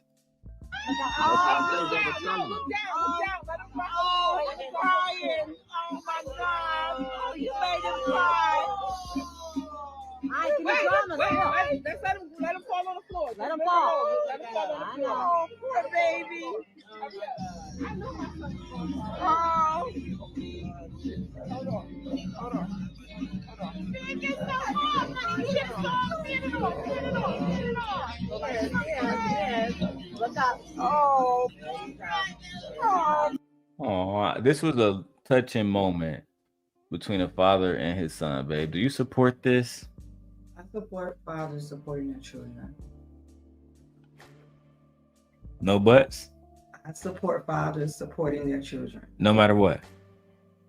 I support fathers supporting their children. So I'm talking about. Good answer, man. Give me a high five. I thought you was gonna go down some masculinity bullshit. No, I support fathers supporting their children. So you support Dwayne Wade supporting Zaya Wade, his daughter now. I may not agree with it, but yeah. That's what I'm talking about, I bag. support him supporting his children. Yeah. You done changed, man. Back in the day, you would call him a bandit. You like this too? Yeah, I like it too, man. He's a good man standing by his kid, because this kid probably going through all kind of bullying, all kind of shit. You feel me? Not, and that's because of their support. I guarantee there's somebody. There's gonna always be people. There's gonna always be people that look at him and treat him like he's abnormal. Yeah, I'm saying, and truthfully, and this is where I used to talk about it on my old channel. It's much easier for women to dib and dabble in bisexuality than it is for men. For men, once you go bisexual in the culture, you're gay. For women, you go bisexual, nobody gives a fuck, right?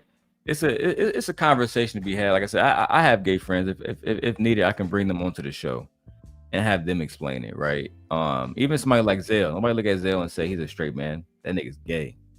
That's how people look at him, right? And I'm pretty sure like 90% of women on Love and Hip Hop have done something with a woman before, right? A lot of them girls be straight freaks. But at the end of the day, when you, as a young black male, he's not the first person to do what he's doing, right? This started with Marsha P. Johnson, probably started before her. And those people always seem to be bullied by heterosexual people who claim to not care about what these people are doing, but always manage to talk about them. On top of that, his lifestyle, alleged lifestyle, is used as a way to talk about men like myself, right? Like Venus said yesterday, Darrel, you're a homo. So you're literally taking somebody's lifestyle and using it to demean somebody else, which is insane. It's almost like when women don't like when we say, man, you acting like a woman. You running your mouth like a woman. You acting real feminine like a woman do. You acting out of line. That's what women do. And then women like, or when we say that's feminine, you acting you in your feminine bag right now. I don't like it. So you're saying how Because we're using femininity to insult them, but then want women to be feminine. It's ridiculous. You know what I'm saying? So that's why I like this video. I'm gonna play the rest of it before we keep going. Mello's crying. He didn't know his pops was gonna be there. He's crying. This is monumental. I know. Oh.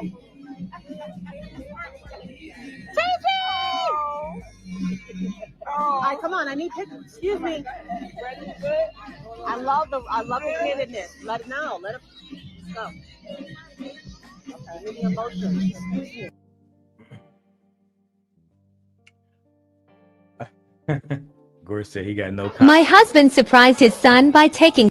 Gore said he got no comment. Hey, all right, Gore, you got it, my baby. But look, they put up in the Benzie, the BMW M series. That bitch hard. Gore said no comment, my baby. I don't want to even say nothing bad. I don't want to fuck this up. I don't want to fuck it up. That's why I said I support men who support their children. That's a political. Pierce said that suit dress was hard as hell. On my mama. That nigga was crispy down to the socks. Next, we're going to get into a little bit of sports. If you don't know, LeBron James is considered to some the greatest basketball player of all time. Even eclipsing the likes of Kobe Bryant and the legendary Michael Jordan. He also was the first basketball player to play with his son by the name of Bronny James. Now, Bronny James have been historically trash, right? so trash that he had to go to the D League, and he started getting 20s and 30s, and oh my God, he's doing good. So Stephen A. Smith and other people, they put out stuff, and this is gonna be a long. We're gonna spend at least 30-40 minutes on this one, because I gotta get this right. Stephen A. Smith put out a segment on ESPN. Only thing he said was, "I don't think Bronny James is ready yet." Everybody knows Stephen A. Smith is #1 anchor at ESPN, so they sent him to a Lakers game after the Luka Doncic trade. LeBron James sees Stephen A. Smith there, goes and check him. "Don't ever say nothing about my son ever again." Stephen A. Smith replies, "I was just doing my job. It's going to be hard to not report on him, considering he's a public figure on the fucking team." Right. You're asking me, as the #1 analyst at ESPN, to not talk about this young man, which is insane, right? That's like if Leia was the #1 tennis player, and I was like, "You can't, hey, Stephen A., don't talk about my daughter, cuz." Real goofy. So I'm gonna go to the first segment first. The segment of Stephen A. Smith saying that he's not ready yet, Bronny James, man. And it was absolutely awful. His play has been absolutely awful. All right, let's just call a spade a spade. All right, so let's go into some of the footage of Bronny James doing his thing. Last night, the Lakers took a loss to the Sixers, but didn't come without Bronny. Miss, you see that little step back three? You're not ready. Last night, the Lakers took a loss to the Sixers, but didn't come without Bronny. You're not ready for that. You shouldn't even be shooting that type of jump shot. Lakers lost to the 76ers. Child, let's keep going, man. Bronny James, 15 minutes, 0 points, 0 out of 5 from the field. Didn't make a single shot, babe. Didn't even get to the free throw line. You're not ready yet. Yeah. Bronny James seeing some decent playing time in the first half. Look at Bronny this. went over it with Miss. 3 rebounds. Look And at this shot, didn't babe. come without Bronny James seeing some decent playing time in the first half. You're not open. You got one defender already jumping before the shot is even taken. Another defender that's going to slide from the corner to also contest. Bronny went over 8 with 3 rebounds. Yes. You look at the shot, right? Because I listen. Anybody who think I can't play basketball, I would challenge any of you niggas to a game of basketball to this day, right? It's just certain skills you don't lose. Look at how far right this shot was from the rim. But didn't come without Bronny James seeing some decent playing time in the first half. Bronny went over 8 with 3 rebounds. Look at that ball. He was nowhere near the circle to rim. This is why he's not ready. He's not ready. In 1 assist, JJ Redick spoke candidly after the game on the young star's struggles and the Look at this. decision over 8 with 3 Next rebounds. play, turnover. In 1 assist, JJ Redick spoke candidly after the game on the young star's struggles and the Come on, young blood. decision to play Bronny in the first Turnover. quarter last night. JJ. Just felt like on a back-to-back, just him giving us energy, I think, was the goal. Imagine being a head coach. Your job is to put the best talent out there, and you gotta do what LeBron James say. Hey man, just give him 15 minutes. Hey bro, we only got 42 minutes of the game. We down right now. How about we put you in, nigga? You're better than Michael Jordan. Allegedly. Go get it done. Nah, man, it's an opportunity for my son to step up. And you fucking up JJ Redick's career. Right? Let's be honest. He's not coming back next year as the head coach. It's over. It's over. Especially if the Lakers lose to OKC, which they will. Because unlike these old people that got people like Bronny James playing, OKC is being led by Shai Gilgeous-Alexander. They're the #1 defensive. He's averaging over 30. Guess what the last time we saw a player average over 30 and it was #1 in defense? He played in a Chicago Bulls jersey and he wore the number 23. That was the last time. Ciao. Y'all gonna see. I maybe put him in a tough spot, flying up yesterday and, nationally televised game and Philly, all that stuff. It's, He didn't play well, but he's been playing great.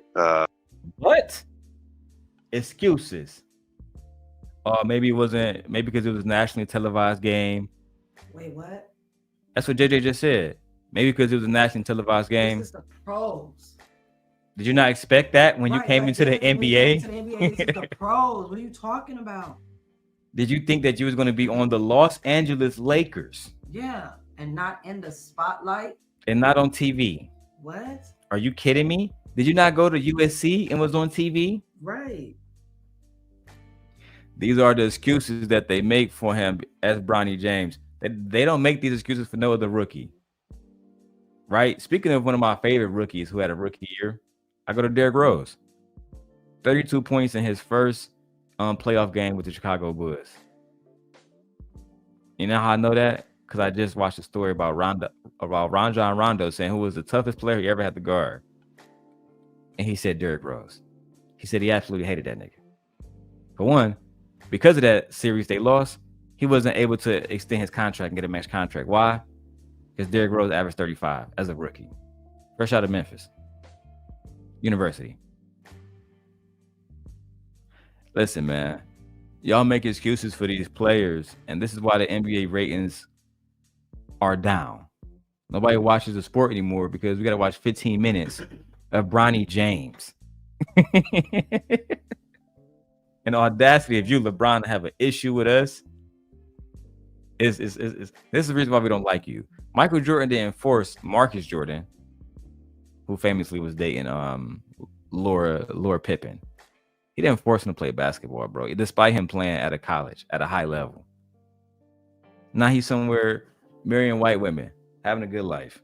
You know, in the Stay Ready games, and he's been playing great in the G. So I have confidence in him, but obviously didn't provide that at a high level. All right, so JJ trying some things out there. Stephen A. in Philadelphia, giving Bronny first quarter playing time. Why the face or the hand or the everything that's happening? Yes, Stephen A. I'm really, really trying to be as respectful as I possibly can be. I'm going to tell you right now, as a Stephen A. Smith fan, when he says, I'm trying to be as respectful as I possibly can be, he's about to say something disrespectful. I remember when he talked about Lamar Odom being on crack. Do y'all remember that, baby? Remember that? You remember that? Oh, yeah. Let me see if I can find that real quick, just to give y'all a quick laugh real quick. And to add some context, we all know that Lamar Odom was married to, was it Khloe Kardashian? Yeah. And Lamar Odom, right? He ended up going through a lot of unfortunate issues with Khloe. And from my understanding, he was caught in a brothel, they said. Yeah, in Vegas. In Vegas? In Nevada, yeah. In Nevada. Ciao. In Nevada. And overdose. Had to get rushed. The Lakers fired him and the New York Knicks signed him. The next day, Stephen A. Smith said this. You a favor, my brother. I'm gonna leave it to you because if it comes out of my mouth, and I sit up there and I literally articulate the stuff that this man has done since he has been the executive of the New York Knicks, I'm gonna lose my mind. I ain't gonna be able to do the rest of the show. I'm telling you right now, it comes out of my mouth. I'm not gonna be able to control myself because I'm barely able to right now. I'm gonna try to keep my composure. A few moments later. His very first move as the executive was to sign Lamar Odom, who was on crack. I still remember that shit, bro.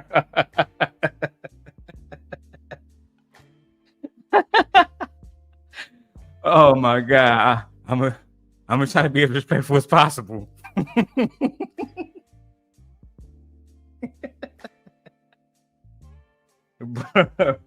Bro, no cheer. Very first move as the executive was to sign Lamar Odom, who was on crack.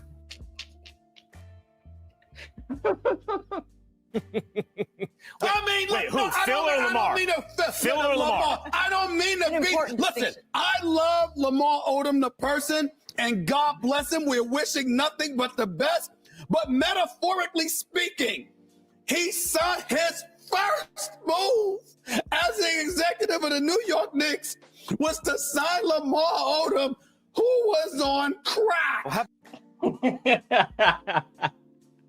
Only Stephen A can be paid millions of dollars and still shit on a nigga going through rehab. All right, now let's get back to Stephen A commentary on Bronny James. Really trying to be as respectful as I possibly can be towards LeBron James. One of the top 2 or 3 players in the history of basketball, number 2 in my eyes. A treasure to the game of basketball that we should and will all miss when he is gone. I am pleading with LeBron James as a father. Stop this. Stop this. We all know that Bronny James is in the NBA because of his dad. The first game of the season. That was the first problem that LeBron had. LeBron thinks that Bronny James is talented enough to play in the NBA. Yeah. Every single person can see that he is not. He's not. Especially when you compare him to his father at his age. Nigga is not a comparison. And if you guys want to see that, make sure you go. I'm gonna put the link because I actually been working on my LeBron James videos. Like it's gonna be like, oh my god, I don't know how long the series is gonna be. It might be hours long, like hundreds of hours long. So I'm about to do it in segments. And the first segment is gonna be LeBron first 7 years with the Cavaliers. I already found his first game. The first game was against the Sacramento Kings. I remember that game. He had like 25 fucking points. They lost the game, but the whole point is he came into the league dominating. Right? He ended up beating Carmelo Anthony in high school.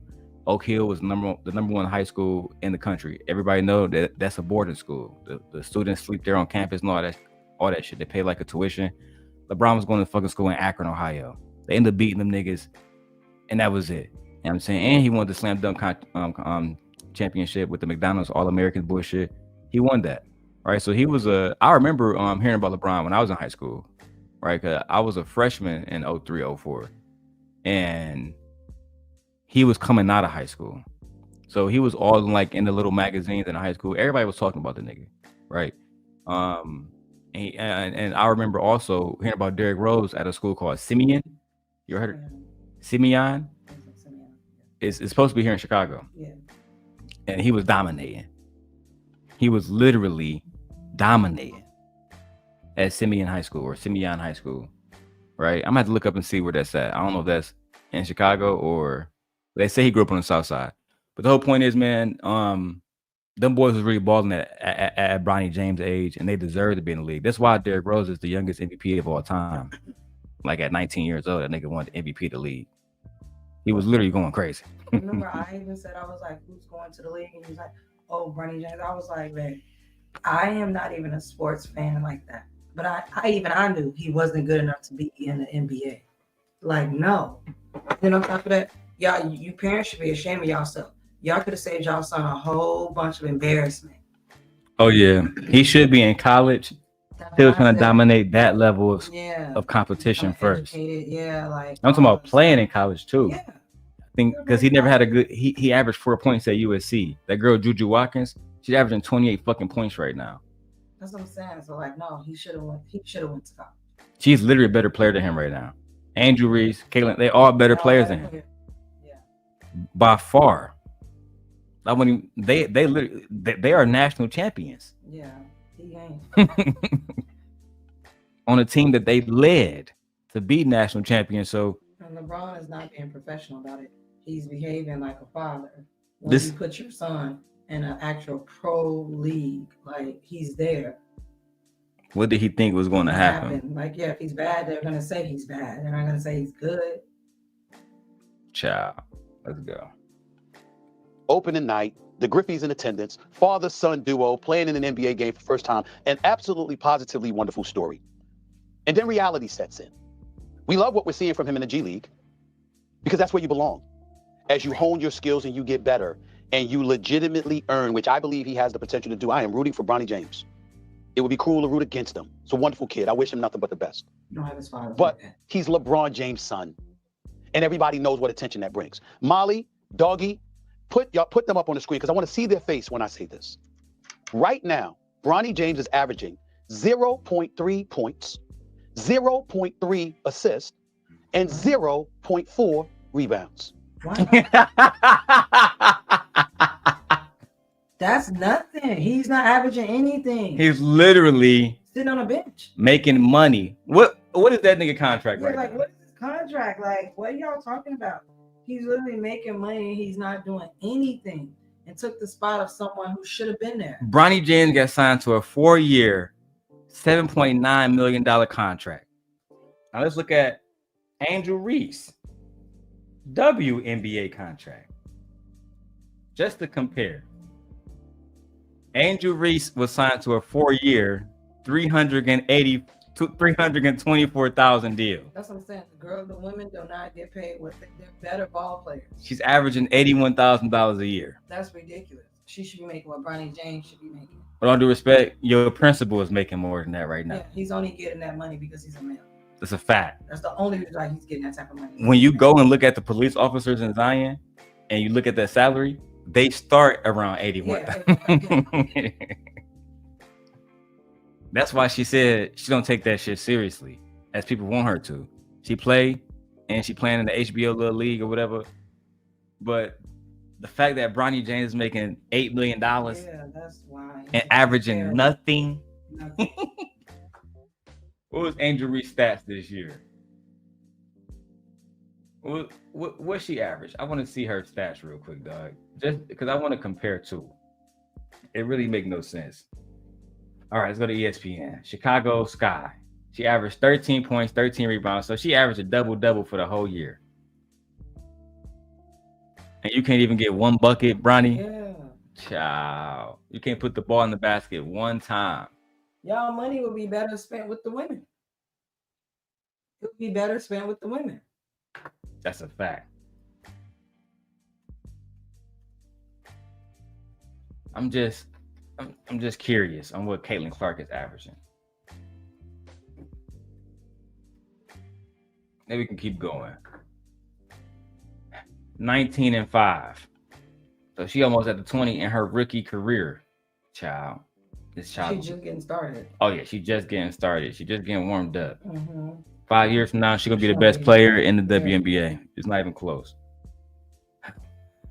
You know what people are saying. You know what they're going to do to this kid. In 13 games, he has played 44 minutes. He has scored 4 points. He is shooting 1 of 16 from the field, 0 for 7 from 3-point range. 1 from 16 at the field. 1 from 7 from 3-point range. Nigga.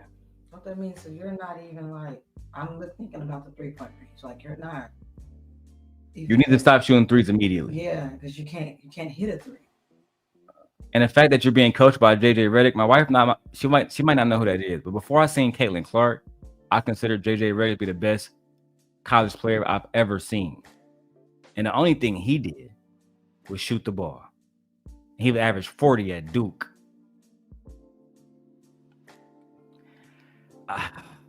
This is a bad look. Real bad look. 1 for 16. Lakers, y'all suck. This is why Lakers gonna lose. No one wants to play. And think about this. Why would you want that player? Why would you want Bronny James on your team if you're a professional basketball player? I wouldn't. I would want him on my team. If I'm on the opposite side, if I'm Shea Gilgeous-Alexander averaging 40, go ahead and put Bronny James on me. But if we're talking about the team, if he's joining your team. Oh yeah, no, hell no. Hell no. And Jeannie Buss, as an owner, you should be ashamed. Yeah.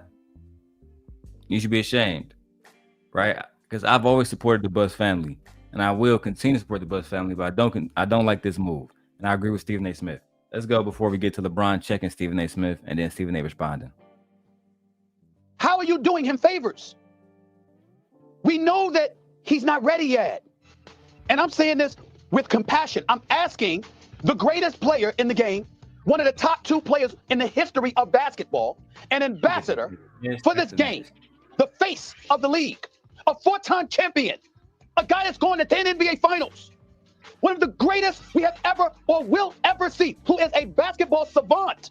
You know better than me, better than Doggy, better than JJ Redick, better than Rob Pelinka, better than any basketball analysis or analyst that exists. You know what these numbers mean. You know what it's going to do to your son, to people who are missing out on opportunities, that are busting their tail on other NBA teams in the G League in Europe and everywhere else, what kind of opportunity they're starving for. You're exposing your son like this? I know I'm not questioning LeBron James' intent as if it's dishonorable, doggy. It's incredibly honorable. It's a wonderful dad. I swear to y'all on everything I love. I'm not trying to be disrespectful in any way. I'm simply saying to have that moment on game 1 of the NBA season is one thing. To propel it to a point where he's on the bench, he's in uniform, he's taking up a roster spot, and now you're giving him time in the first quarter, and you see the absence of production. How are you helping him? I just don't get it. I really don't see. I really don't get it. I really don't. Do you disagree with Stephen A. Banks? No, he's terrible. He can't play. He's not ready. Why constantly put your child out there to be embarrassed, ridiculed, self-esteem? Like, why do that? I agree, actually. Think about this. If this wasn't the NBA, and if this was a child of the average person, this was a child, would you want that to happen to your child? I would. That's what I'm saying. It's just like putting your child in an 8th grade class, knowing that they're not ready for it. Maybe they can get in there in 5th grade. Maybe you can put them in 6th grade and they can skip a grade up. But to jump them 3 grades because you think they're ready and they're not. Yeah, like would you do that? That's not help, and it's not helpful. It is not healthy. It's emotionally disturbing. It causes anxiety on a child, stress on a child. And it's like, is he trying to prove something to his father, or are you trying to prove something to him? Because y'all didn't need him to be in the NBA. He could have been great at something else. I mean, his dad's a billionaire. That's what I'm saying. He didn't have to be in the NBA. You can put $7.8 million into an account for him right now with no problem. So like, I don't even get it. This is what I'm saying. This is why I don't understand people who have money. Why y'all want fame too if you have money? Fame is a hell of a drug. I tell you, it is a hell of a drug. Because LeBron literally can call up his accounts and, hey, I need you to put and transfer $8 million into an account right now for him. With no problem. With no problem.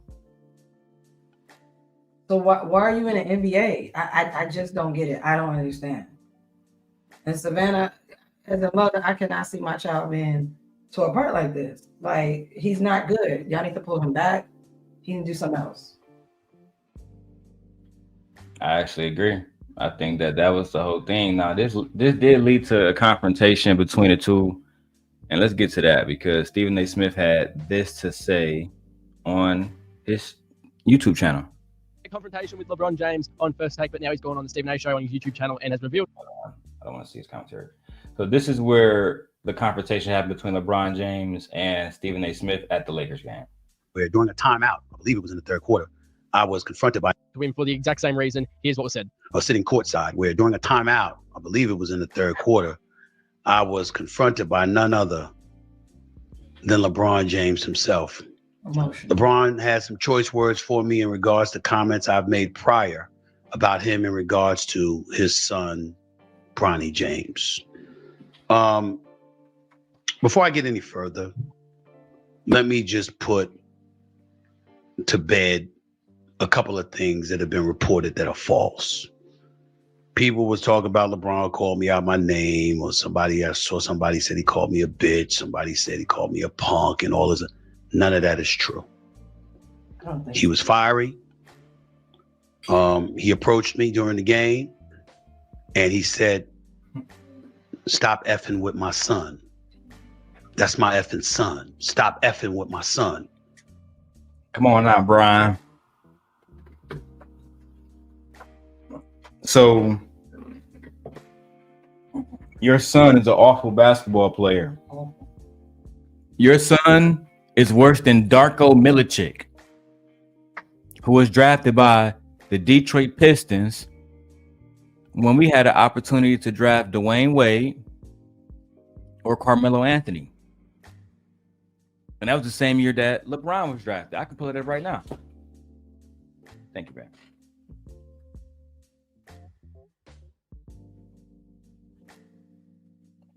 You sit right here. That's fine.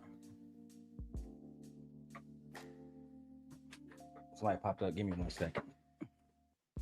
When we look at the 2004 NBA draft, Where's it? Oh no, it's 03 NBA draft. Excuse me, guys. The way Howard went first in that one. In 03, LeBron James went first to Cleveland. And Detroit, being the dumbasses that we were at the time, we drafted Darko Milicic. Number 3 was Carmelo Anthony, who we should have grabbed. Number 4 to Toronto was Chris Bosh. Number 5 to Miami went Dwayne Wade. And it's crazy because 3 of those players from this draft, LeBron James, Chris Bosh, and Dwayne Wade, would go to Miami and win championships together. And we drafted fucking Darko Milicic. But nevertheless, Darko, as awful as he was, in his career, he averaged 6 points a game. Oh my god! And we got rid of him immediately, didn't they? Oh yeah, immediately. We got rid of this nigga immediately. He he stayed in Detroit to 03 to 06 for 3 years, and he was traded to Orlando. Finished his career in 2013. That's it. Never averaged over the most he got was 8 points a game in Orlando. 8.8 in Minnesota.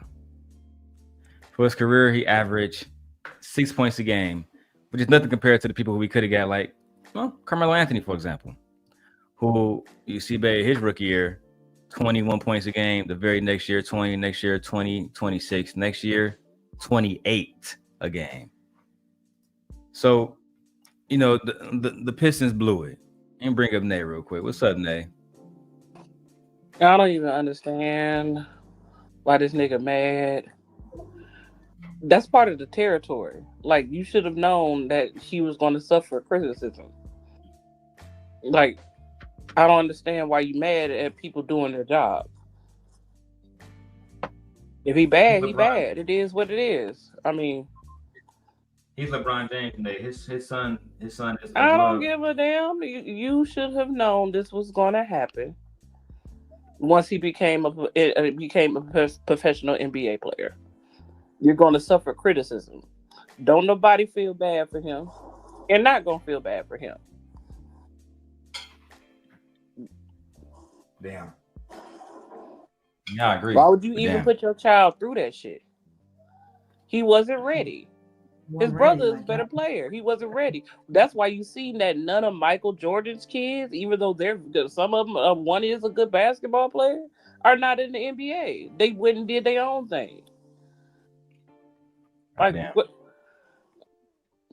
your children don't have to follow in your legacy. The only person who was the only person that followed their legacy? Steph Curry, because his dad was a player.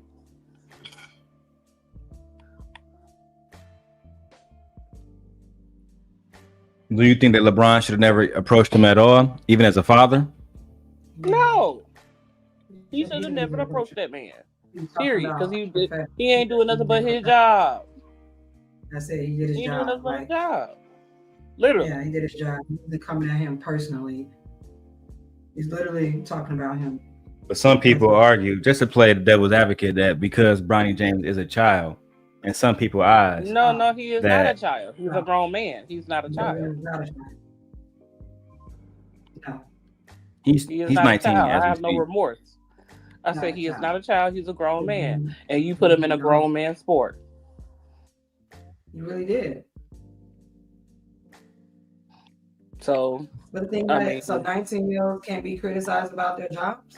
Is that what we're saying? That's what we're saying?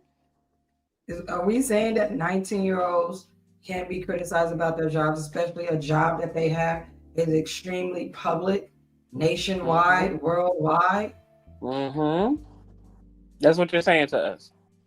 First off, are we not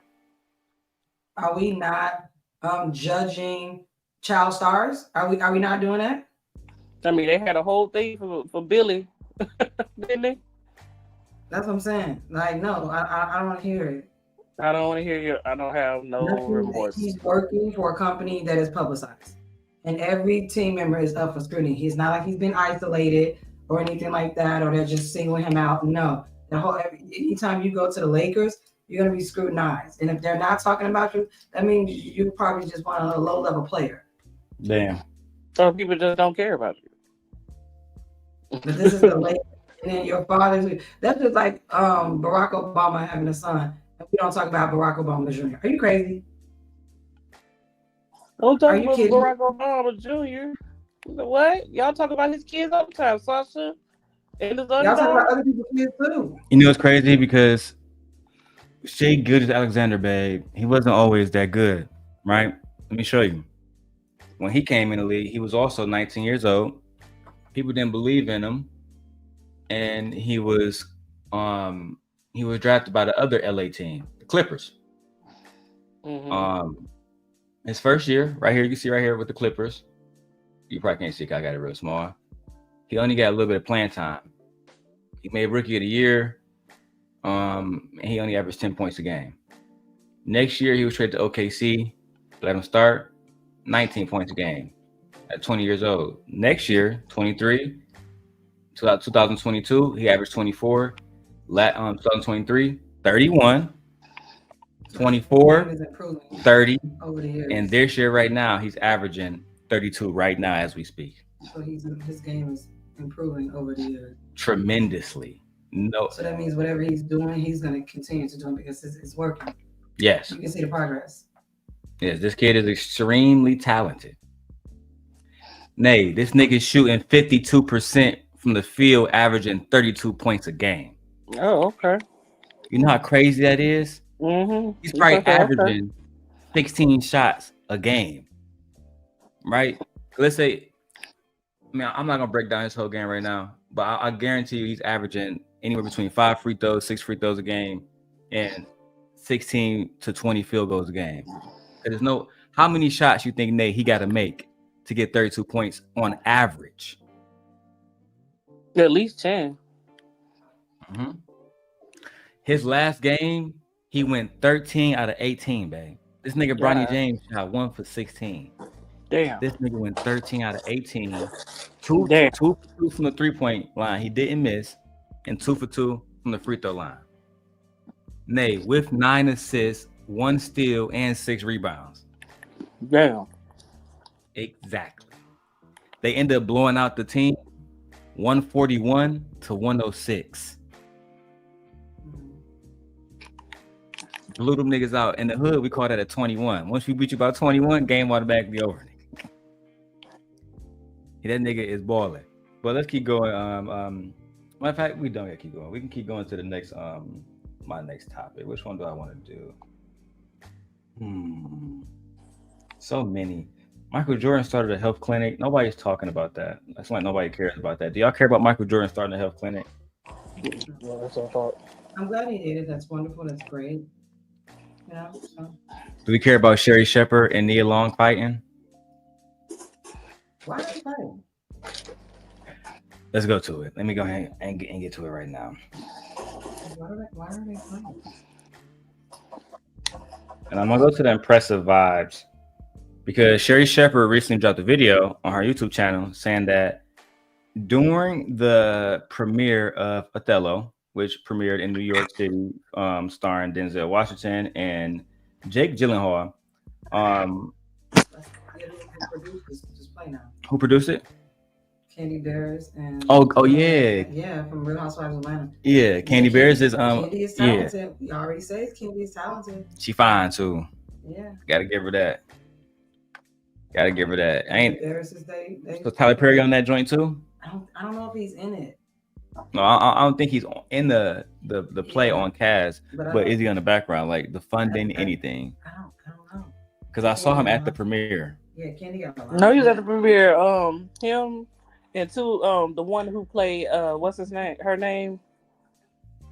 What's her name? The one of the biggest shows on that Tyler Perry has with Fatima. They co-produce. Oh, that girl. Oh yeah, I know you're talking about. That's that show Her, I like watching. Her and her husband are co-producers along with Candy Burris and her husband. Oh, is it like Crystal something? Is it Crystal and Derek? Crystal and Derek or something like that? I think it's like with It do start with an H. I can't think of her last name because she got a YouTube channel. Yeah, she does have a YouTube channel. Yeah, this light skinned girl with the pretty hair and shit. Yeah. But let's go ahead and get into Nia Long confronting Sherry Shepherd allegedly. Make sure I go to the right part. All right, here we go. Let's go. Oh, and make sure you guys go and subscribe to the Impressive Vibes. She's actually one of my favorite faceless channels that's been on here, and actually is very, very, very, very, very popular. Have you heard of the Impressive channel? She does very, very, very good voiceovers and B-roll content. So you can see it an example now. Hello, everybody. Welcome to the Impressive Channel. There are rumors saying that the actress Nia Long allegedly put her hands on Sherri Shepherd and they almost came to blows. Now, Sherri Shepherd did talk about this incident on her talk show. It happened during the debut of the Broadway play Othello, which features Denzel Washington and Jake Gyllenhaal. Candy Burris and her husband Todd are actually the producers of the play, and shout out to them. I mean, they're doing some really big things, and it was really. You saw President Biden was there. Yeah, Candy out there with presidents and shit. Who gets the president of the United States to come to a stage play? Right. That was lit. I ain't gonna lie. When I saw Biden there, he was awake, he was healthy. I was happy for that nigga. I ain't gonna lie. And for him being an old man, he's still good. He's good looking. He still look good. He old. Yeah, him and with her name, Jill Biden. Real good. Like she was smiling. She looked like she was in good spirits. Look at Candy with them finger waves, man. Yeah, that's that old school shit. Right, that's that old school. I'm saying, Candy ain't doing big things. Like, let me mad that Candy don't want to share. Candy is booked and busy. She really is. And she's extremely talented. I like Candy. You know what I'm saying? I'm gonna her and Tamar get into a beef too. I might end it. I might play that. Tamar posted a clip of her singing, and it wasn't good. Really a star-studded guest list. I mean, everybody came out from Jennifer Lopez to Joe Biden and Jill Biden, Angela Bassett, Martha Stewart, Katie Holmes. I mean, everybody. And Sherri Shepherd was there as well. Yeah, come on, that joint was lit, man. It was lit. Good for you, Candy. Good for you. Super lit. I gotta give her credit. Good for her time. Yeah. Child, let's get it. And she said that she got confronted by an unnamed female celebrity, which Page Six actually revealed was Nia Long. So this unnamed celebrity actress who shall remain nameless. I'm sitting there talking, somebody grabbed my arms and they forcefully turned me around. So I'm in a good mood. So I go, hi, what's going on? Because I know her. And she says to me, she goes, you've been shading me a lot. That's what she said to me. And I said to her, I said, no, I haven't, because I was really confused. And then she goes, yes, you have. And then she just walked off. Now, let me tell you something. First of all, I know who I shade because I don't shade many people. It might be one person I shade. And I never have shaded this unnamed celebrity. And I'm like, and so she came into me in front of everybody going, you shaded me. And then she walks off. So, hey, unnamed. So I was mad. I was really mad. And I said, you know what? You don't freaking get to do that to me. So I went to the bathroom during intermission. I stood there for 15 minutes waiting for a meeting in the ladies' room. So I would say the unnamed celebrity, because you think I done shaded you, which means you watch my show. I don't know who you think I am. I think you get me confused with somebody, one of the bloggers or the influencers, because I know I didn't shade you. Matter of fact, when something scandalous came up about you, I was on your side when it happened. So I would say the unnamed celebrity, because we've known each other a long time. Come sit on my couch so we can talk about it. And you know who you are. So, babe, how do you feel about Sherri calling out Nia Long, allegedly? In my mind, Sherri, don't come back to your show where it's safe and have security. When that woman when Nia Long walked up to you, you should have handled your business right then and there. No. If you want to talk and she grabbed you, you should talk to her right then and there. No, absolutely not. I'm just giving weed. It's giving you one about that life. Nia was about that life. That's what it's giving. Yeah, I think she's from Compton. Yeah, she was about that life. She was about to get with you. Child, let's go. So Nia Long said that Sherri was shading her lately. I tried to look for some clips to find out if Sherri was shading her, and I didn't see it. Maybe I would have to dig a little deeper because I don't really watch Sherri's show like that. So she might have made a comment or two about Nia that Nia didn't like. but I just didn't see it, y'all. She's been actually supportive of Nia. So I don't know what Nia is talking about. Now, it is possible that she might have mistaken Sherry for somebody else, and she unleashed her attitude on her for no reason. I mean, y'all know Nia does have a spicy little attitude.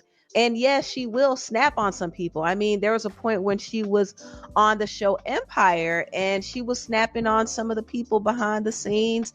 She kind of had an attitude, and Taraji P. Henson stepped in and she was like, girl, what's going on? Are you on your period? And this created tension between her and Taraji. So yeah.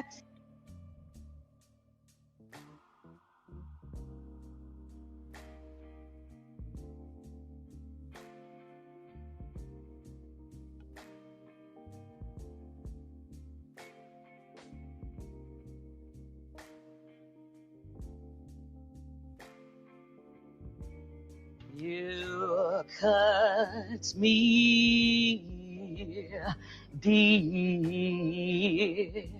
Whoever knew that the blow to my chest would come directly from you? You cut me. You cut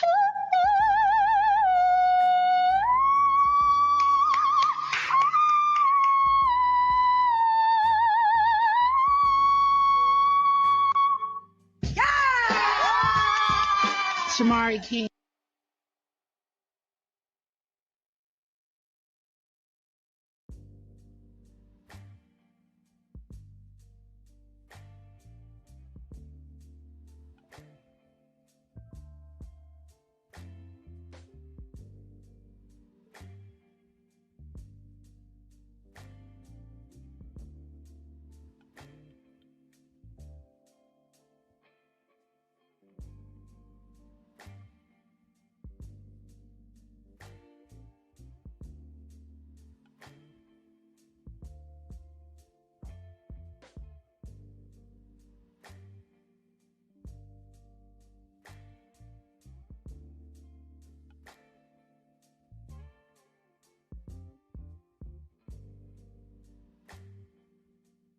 I don't get no R&B like that. When the smoke clears,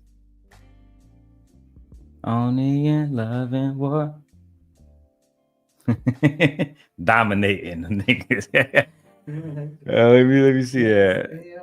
All right, guys. We'll see y'all later, man. Go over to Izzy Band Show. Peace.